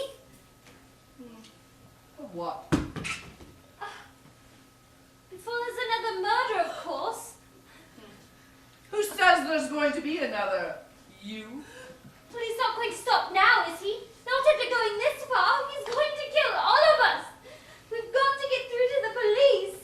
So what's stopping you? You know what's stopping me. Oh, yes. The gun. Seems it's vanished again, hasn't it? Pity about that. Is that all you can say? Can't you get it through your thick skull that we're all in deadly danger so long as that gun is unaccounted for? There's still a bullet left in it. Is that so? It was there. On the kitchen table. I saw it with my own eyes and I would have grabbed it if Agatha wouldn't have fallen on me. Pity you got distracted then, isn't it? You could have been miles away by now. What is keeping those two? I'm starving. Perhaps I know. No one goes anywhere alone. That's what we agreed upon, and that's how it's going to be, remember? It may be what you agreed upon, Nurse Franklin, but I will make my own agreements. Thank you very much. Emily, tell her. Why should I? If she wants to go, she can. I shall. Then you're mad. You're just asking to be killed. There'll be no more murders. There'll be no more deaths. Unless I die of starvation waiting for those two. Michael! Coming! Oh, not before time. Those blasted sandwiches, they've had time to bake the bread by now. Sorry I took so long. I kept getting sidetracked. So I noticed. Well, you did say we had to keep our eyes on one another, didn't you, dear? Maybe I should have mentioned hands off as well. Sandwich. No, I'm not hungry. Well, I certainly am, thank you. You've got to eat something, Anne. It's been 24 hours. I don't care if it's been 24 months. I'm not eating or drinking a thing in this house, and that's final. But they're quite safe. Honestly, I made them with my own fair hands. Monica watched me. I'll bet she did. Oh, my, look at those green eyes flashing. Come on. Anne, you don't want to starve to death, do you? I'm sorry. Here. Have one of these. And nobody can tamper with an apple. You tell that to Snow White. These are my property. If she wants them, she can get her own. You can spare one. For her? No, Perry, I couldn't let her keep them. I intend to. Really? I could go back, make you whatever you like. No, I can't eat anything. Didn't somebody once say something about pigs and acorns? Emily! Oh! Quick, stick your fingers down the throat! Oh, here, let me. Emily! I know. Almonds. Cyanide! She's been poisoned with cyanide! It was in the apple! The one you were trying to give me! Anne? You were trying to kill me!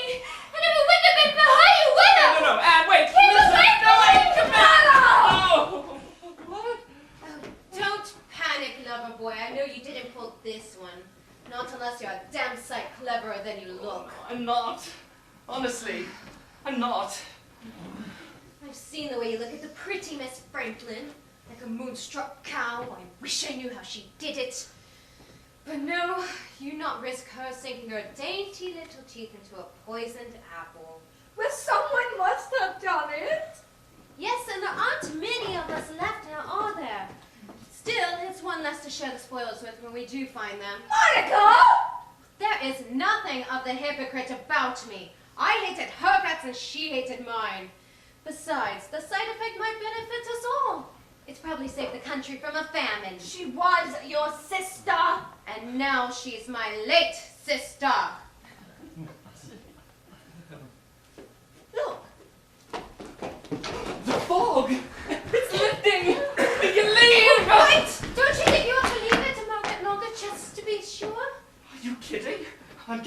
it, Anne. We're getting out of here as soon as we can. Well, Perry, wait! Don't... Oh no, Anne!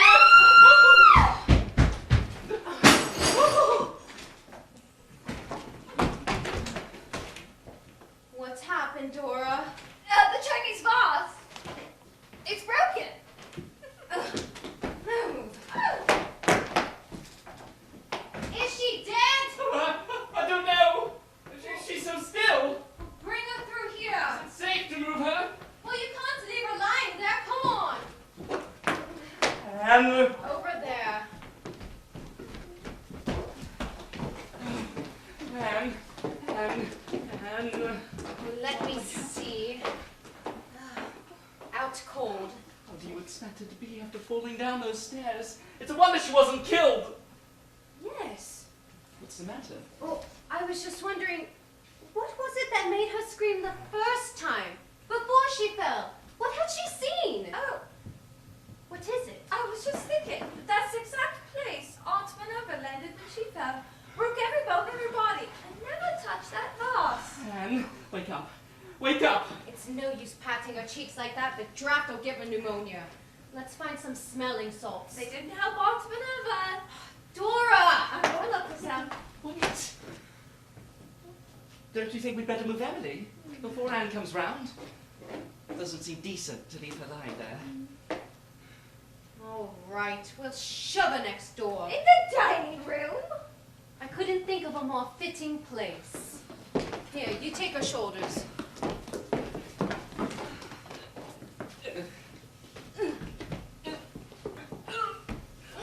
Hey! Look! What is it? A tripwire mark! Just starting to show through. You mean? Somebody intended her to be a flying nurse. It must have been stretched at the top of the stairs. It was right round the ankle, too. Nasty. Yes, nasty, very nasty indeed. Quick, let's move this carcass. She's coming around.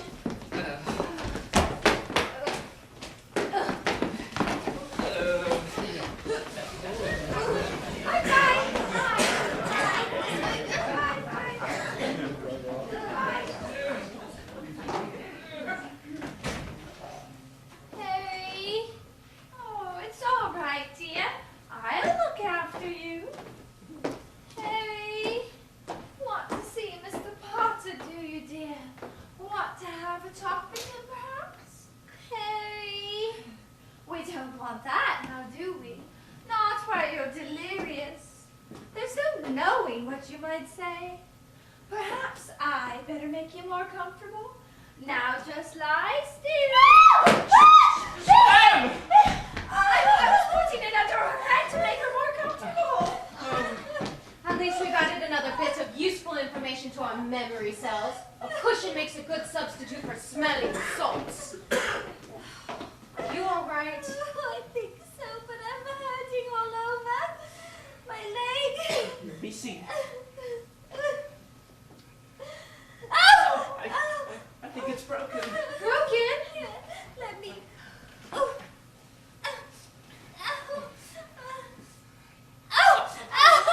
It's broken. Oh, Perry! It's all right.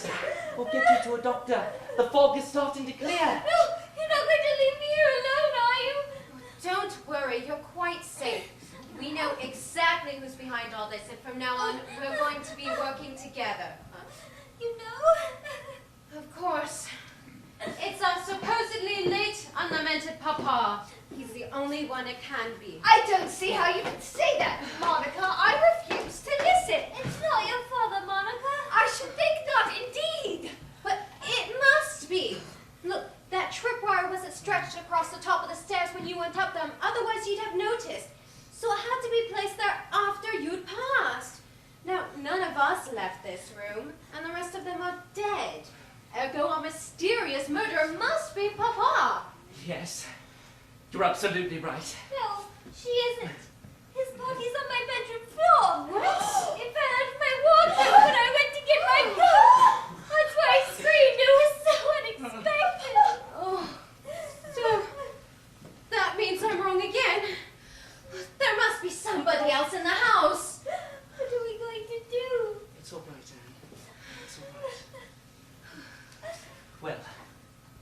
That looks like that.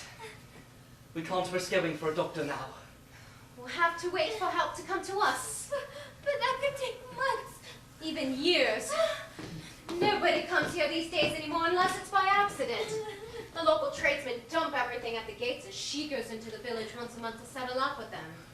None of the family have left here for years. Except Marcus, of course. But he never knew any better.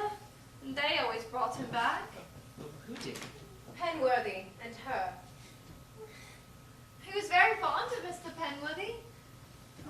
He sounded so like father, and Marcus was very short-sighted. I often wondered why he never wore spectacles, but I suppose they didn't have them in Roman times, so he wouldn't. Would he?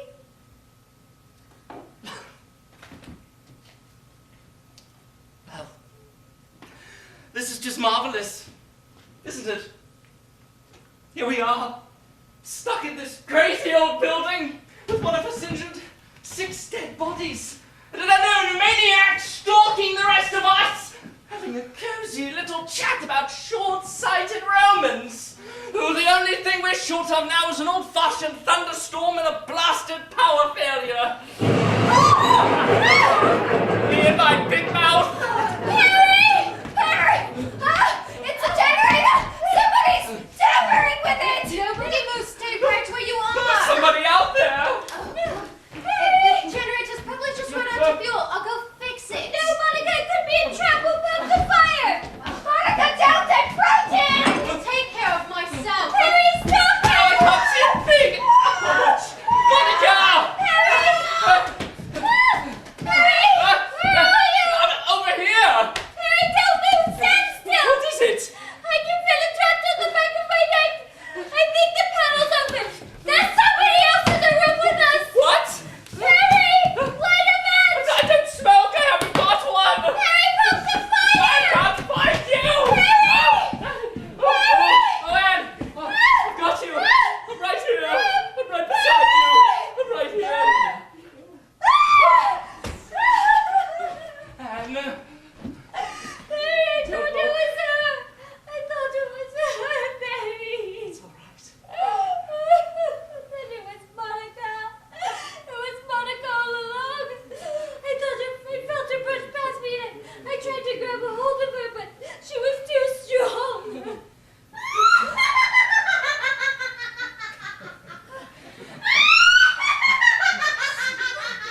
She's mad. Stop staring mad. What are we going to do now? What can we do? We haven't got a chance without the gun. She must have grabbed it in the kitchen without it. Now we're trapped. No. Not yet, we aren't. I can still carry you down to the village. No, I couldn't take the pain and you couldn't manage the distance. I'm sorry. There's got to be something. Let me think.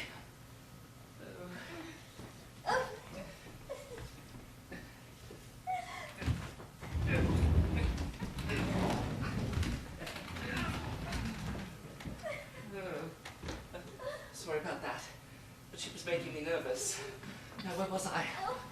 Oh, yes, got it. The entrances. Seal all the entrances. That'll stop her.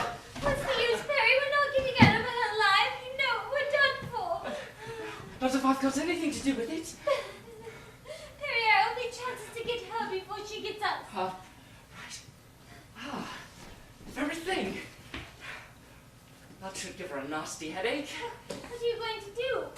Balance this over the door, then when she tries to come in, poof! Oh! Oh, Perry! Hey! What is it? Oh, It was hidden inside this book. Somebody's cut a space out. is it loaded? Just the one bullet left. Then we got to escape, no, Perry! Oh.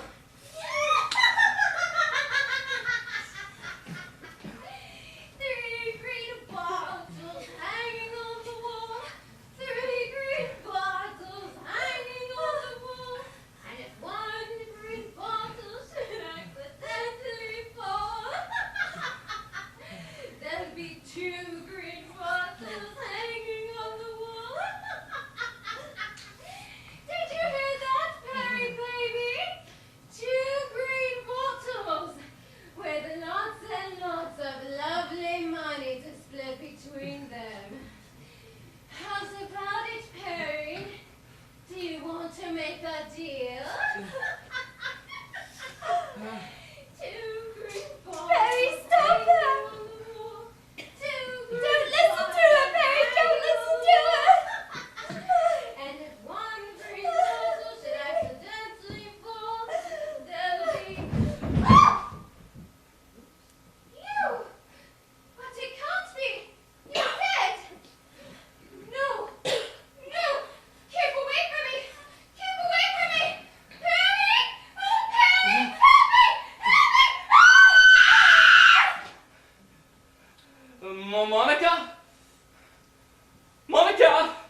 should take a look. No, Perry, she's trying to separate us. I know she is. It's a trap. But she said there was somebody out there. Someone who's supposed to be dead. Perry, but we've seen all the bodies. Perry, come back. I've got to be sure. Monica? Are you there?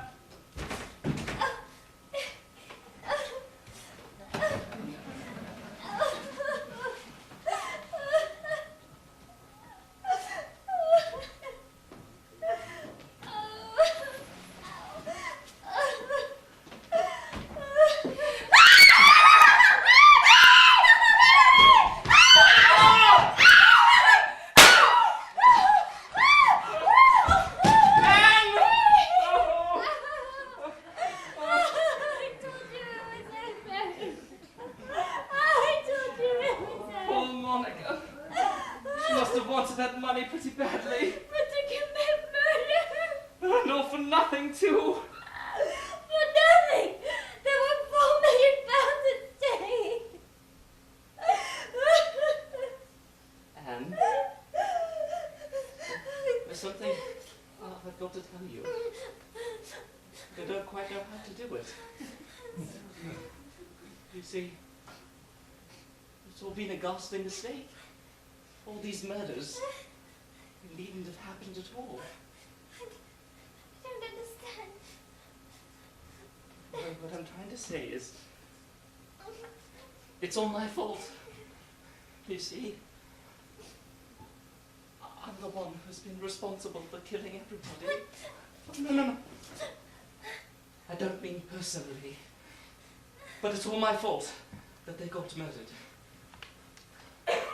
It's because I'm so painfully shy. Always have been, in fact. And when you said that Frida had been murdered because that was the only way the Tomb family could get hold of the money, it made me feel terrible. Because if I hadn't been too embarrassed to tell the truth about myself, she needn't have died at all. The truth? And the truth, Ash, isn't Frida at all. She's me. You. I'd always wanted to be a writer, you see. But the only things I could write well were romantic novels for women. And I couldn't write that sort of thing under my own name. Well, I'd have been laughed out of my job. I'm an undertaker's assistant to Grimley and Well Dogs. We thought it best for me to stay on there, so nobody would get suspicious. Frida was my agent, the only other person who knew my secret. So, when I was supposed to give interviews and do fêtes and things, she came along too and pretended to be me. I see. I know I should have said something before, but I wasn't too sure what was happening. And with Frida dying like that, you don't mind, do you? Honestly? Mind? Perry, I'm delighted for you. That means the money's yours. £4 million. But I'm not going to keep it. Not after what's happened. I'll donate it all to charity if we ever find it. I couldn't bear to touch it. Well, then maybe you should let me handle it. After all, charity begins at home. I'm not interested. It's caused the deaths of too many people. Better do some good for a change. But it could do us good, Perry. I don't want it. You don't think I'm going to stand by and just watch you throw away £4 million like it was nothing, do you? It is nothing to me. And besides, you're not going to be doing any standing for some time. Not with the broken leg of yours. You were saying? That's the worst of some people. They'll believe anything you want them to as long as you make it sound convincing. You're walking. How very observant of you, darling. What a pity your brain isn't as sharp as your eyes. You don't think I planned all this just to see that cash slip through my fingers because of your high moral standards, do you? That money is mine, and I'm going to have it, darling. Oh, it was you? It was you all along? With the help of the late Mr. Penworthy. Oh yes, he was in on it too. Do stop clutching that wall like a sprig of ivy. I'm not going to harm you. Sit back and relax while I tell you the rest of the story. I'm sure you'll find it fascinating.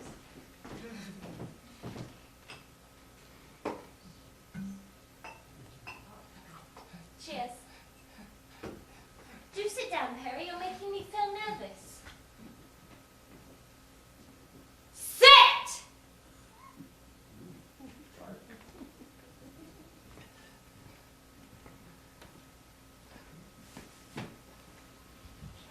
That's better. Now, where was I? Oh, yes. The first thing I had to do was get myself into the family without raising anyone's suspicions. They had very nasty minds, the Tombs. Poor Marcus. He merely needed convincing that Caesar needed a wife, and well, the rest was easy.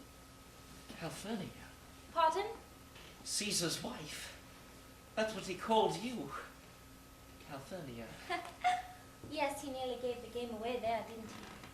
We never expected anyone in this house to see the connection. Poor fool. He didn't take much convincing to slip away in secret and meet us at the registry office in town. Penworthy acted as a witness for us. We had the marriage certificate tucked away in a safe place, just waiting to be produced on cue. As sole surviving member of the Tomb family, I'd inherit the whole fortune. Pretty neat, eh? Except for one thing. Yes, we never expected you to turn up incognito. It was very naughty of you, Peregrine. You caused us to get rid of the wrong Miss Ash. Still, if we'd known your secret a bit sooner, we might have poisoned you instead. Can't tell you what a shock you gave us when you suddenly came back.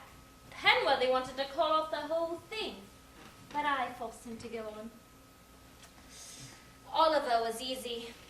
Well, fairly so. He kept trying to avoid being hit. That's why Penworthy had to use so many bullets on him.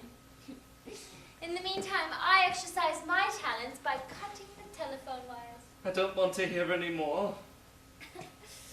But of course it gave me something to think about when Penworthy got knifed. Monica was right. He hadn't gone down to the village at all. He'd gone out to the garden to finish you off. Not for any particular reason, you see, but you were a loose end that needed tidying. You do see that, don't you? I suppose so. And I suppose that if that sex-mad cow hadn't poked her nose in, he'd have done it too. It was all for the best, though. I would have had to dispose of him later on. I didn't plan on spending my life and fortune with Mr. Hamilton Penworthy, thank you very much. But I was badly worried at the time, because there was someone else on the act, and I had no idea who it was. My heart bleeds for you. I'm sure it's going to. At that point, I had to work fast. I remembered that Penworthy had hidden the marriage certificate down here and sent Marcus to look for it. I suppose I could have used the gun on him, the knife on him, but the gun made a much louder noise. I needed someone in here to prove my innocence when the body was found. Clever, eh? Diabolical. I had it all worked out, down to the very last detail. Even the charade of trying to save his life when I knew he was dead as a dodo.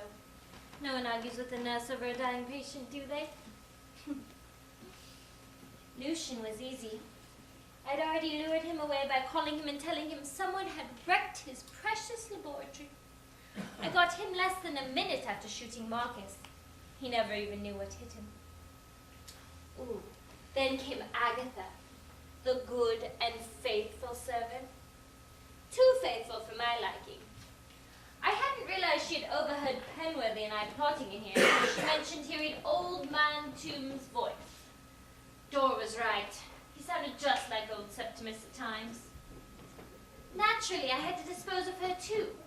Not only because she might have recognized my voice and put the knife into Penworthy, but also because you had mentioned she had found the marriage certificate. And I knew it wouldn't be long before she started putting 2 and 2 together. She should have never hung that meat axe over the kitchen door. It was like a gift from the gods. I can't believe it. How can you be so cold-blooded? Practice makes perfect, darling. And when you've assisted in as many operations as I have, a little blood and bone doesn't worry you over much. Of course, it gave me some... Of course, when I found out that Monica was the one who had done for Penworthy, I almost gave the game away with relief. But I knew now what had happened, and I knew it would all be plain sailing. So I threw my big scene and cleared off to collect Lucian's head. Then I waited in the passageways for the room to clear. But you couldn't have done. I was outside your door. Oh, one can also exit through the secret passageways, my pet. Why do you think I locked the door in your face? I couldn't risk you coming in and finding the room empty, could I? It didn't take much ingenuity to lure a door into the passageways, and it only took a moment for me to slip back and help you look for her. Emily was easiest. I'd injected the apple with cyanide the evening before, and I knew it would only be a matter of time before she sank her little white fangs into it. The beauty of it was, I didn't need to be anywhere near her at the time. But you tried to save her. There's no cure for cyanide, darling. Of course I tried to save her. I'm a nurse. I had to make it look good. I often thought I should be an actress. Can you see me as the next Sarah Bernhardt? You're more like Lady Macbeth. Naughty, naughty. At that point, I made a mistake. Oh yes, I'll admit it. I'd removed my only reason for being here. Marcus was dead and the fog was beginning to clear. I noticed it on my way out the door. Hence my fall down the stairs. Naturally, I didn't actually fall. I just prepared the tripwire I prepared for Dora, wrapped it tightly around my ankle to make the mark, arranged the old man's body on my bedroom floor, knocked over the vase and arranged myself amidst the fragments. All very artistic and convincing. With a broken leg, diagnosed by myself, we had no choice but to stay on. But you were unconscious. Monica examined you. You don't think I wouldn't have expected that? I didn't underestimate the way her mind worked. I just gave myself a small jab with the needle, enough to knock me out for a few moments. It was simple. As simple as opening the tap on the generator's fuel tank to make the lights fail when you were all in here earlier. Poor Dora. Such a scraggy neck. So fragile. By the time it came down to you and Monica, in your own minds that is, one of you had to turn killer to save your own skin. How lucky it was you found where she had hidden the gun. You got her, Perry. You got her. What? Darling, your fingerprints are all over the gun. Just waiting for some eager little policeman to notice them. Naughty, naughty. Mustn't destroy the evidence, must we? Evidence? That you did all the murders. We have to blame somebody. They'll never believe it. Oh, I assure you they will. 3 bodies with bullet holes in them and your fingerprints all over the gun. They'll be only too willing to believe. I wouldn't be surprised if they think you killed all the others, too. Especially after I finish telling my story. And what's that? That you came here under the invitation of Miss Monica under an assumed name. You managed to kill off everybody in the household before you fell out with her, but you beat her to the draw. But then fortunately, poor little me managed to escape and knock you out with this. I'll work out the rest of the details on the way into the village. Do you honestly think you're going to get away with it? Well, I don't see why not, darling. I can be very convincing. Then I'll tell you. You made another mistake, Anne. A very big one. Oh, I did? You must tell me. I will. The mark around your ankle. What about it? If somebody falls over a tripwire, like you're supposed to have done, then they only get a mark where the wire actually touches. It doesn't go all the way around the ankle. Monica spotted it at once. She pointed it out to me when we took Emily's body next door. How very astute of her. Yes, and not very clever of you. As soon as the police see that mark, you'll be done for. They'll know you're lying. Well, well, well, what a nasty, conniving person you really are, Mr. Potter. So you knew all along? Wasn't convinced. I just couldn't understand how you'd managed it. I had to hear it for myself. I'm just sorry it wasn't in time to save poor Dora. Oh, and not to mention the clever Miss Monica, who so kindly supplied us with her own murder weapon. I'll bet that gave her a shock. But nothing to the shock that you're going to get. Monica isn't dead. I missed her by a mile. She's heard everything we've said, and between us, we've got you cornered. You can get up now! Monica! Get up! We've got her! Monica! Something seems to have gone wrong, darling. You really have killed her. Monica! Monica! I can see I'll have to change my plans a little. I can't have you pointing at my ankle to those nasty old detectives. There's no use backing away from me, darling. This is going to hurt you far more than it will me. Defending my life against a vicious killer. No one will find it in their heart. No! Help me! There's no one going to hear you, darling. No one at all.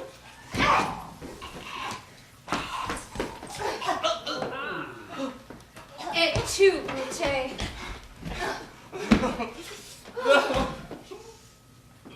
Sorry about that. But she almost gave me a new parting with that bullet. I nearly didn't make it. Neither did I. Oh, poor Perry. Oh, but you played that last scene like Laurence Olivier.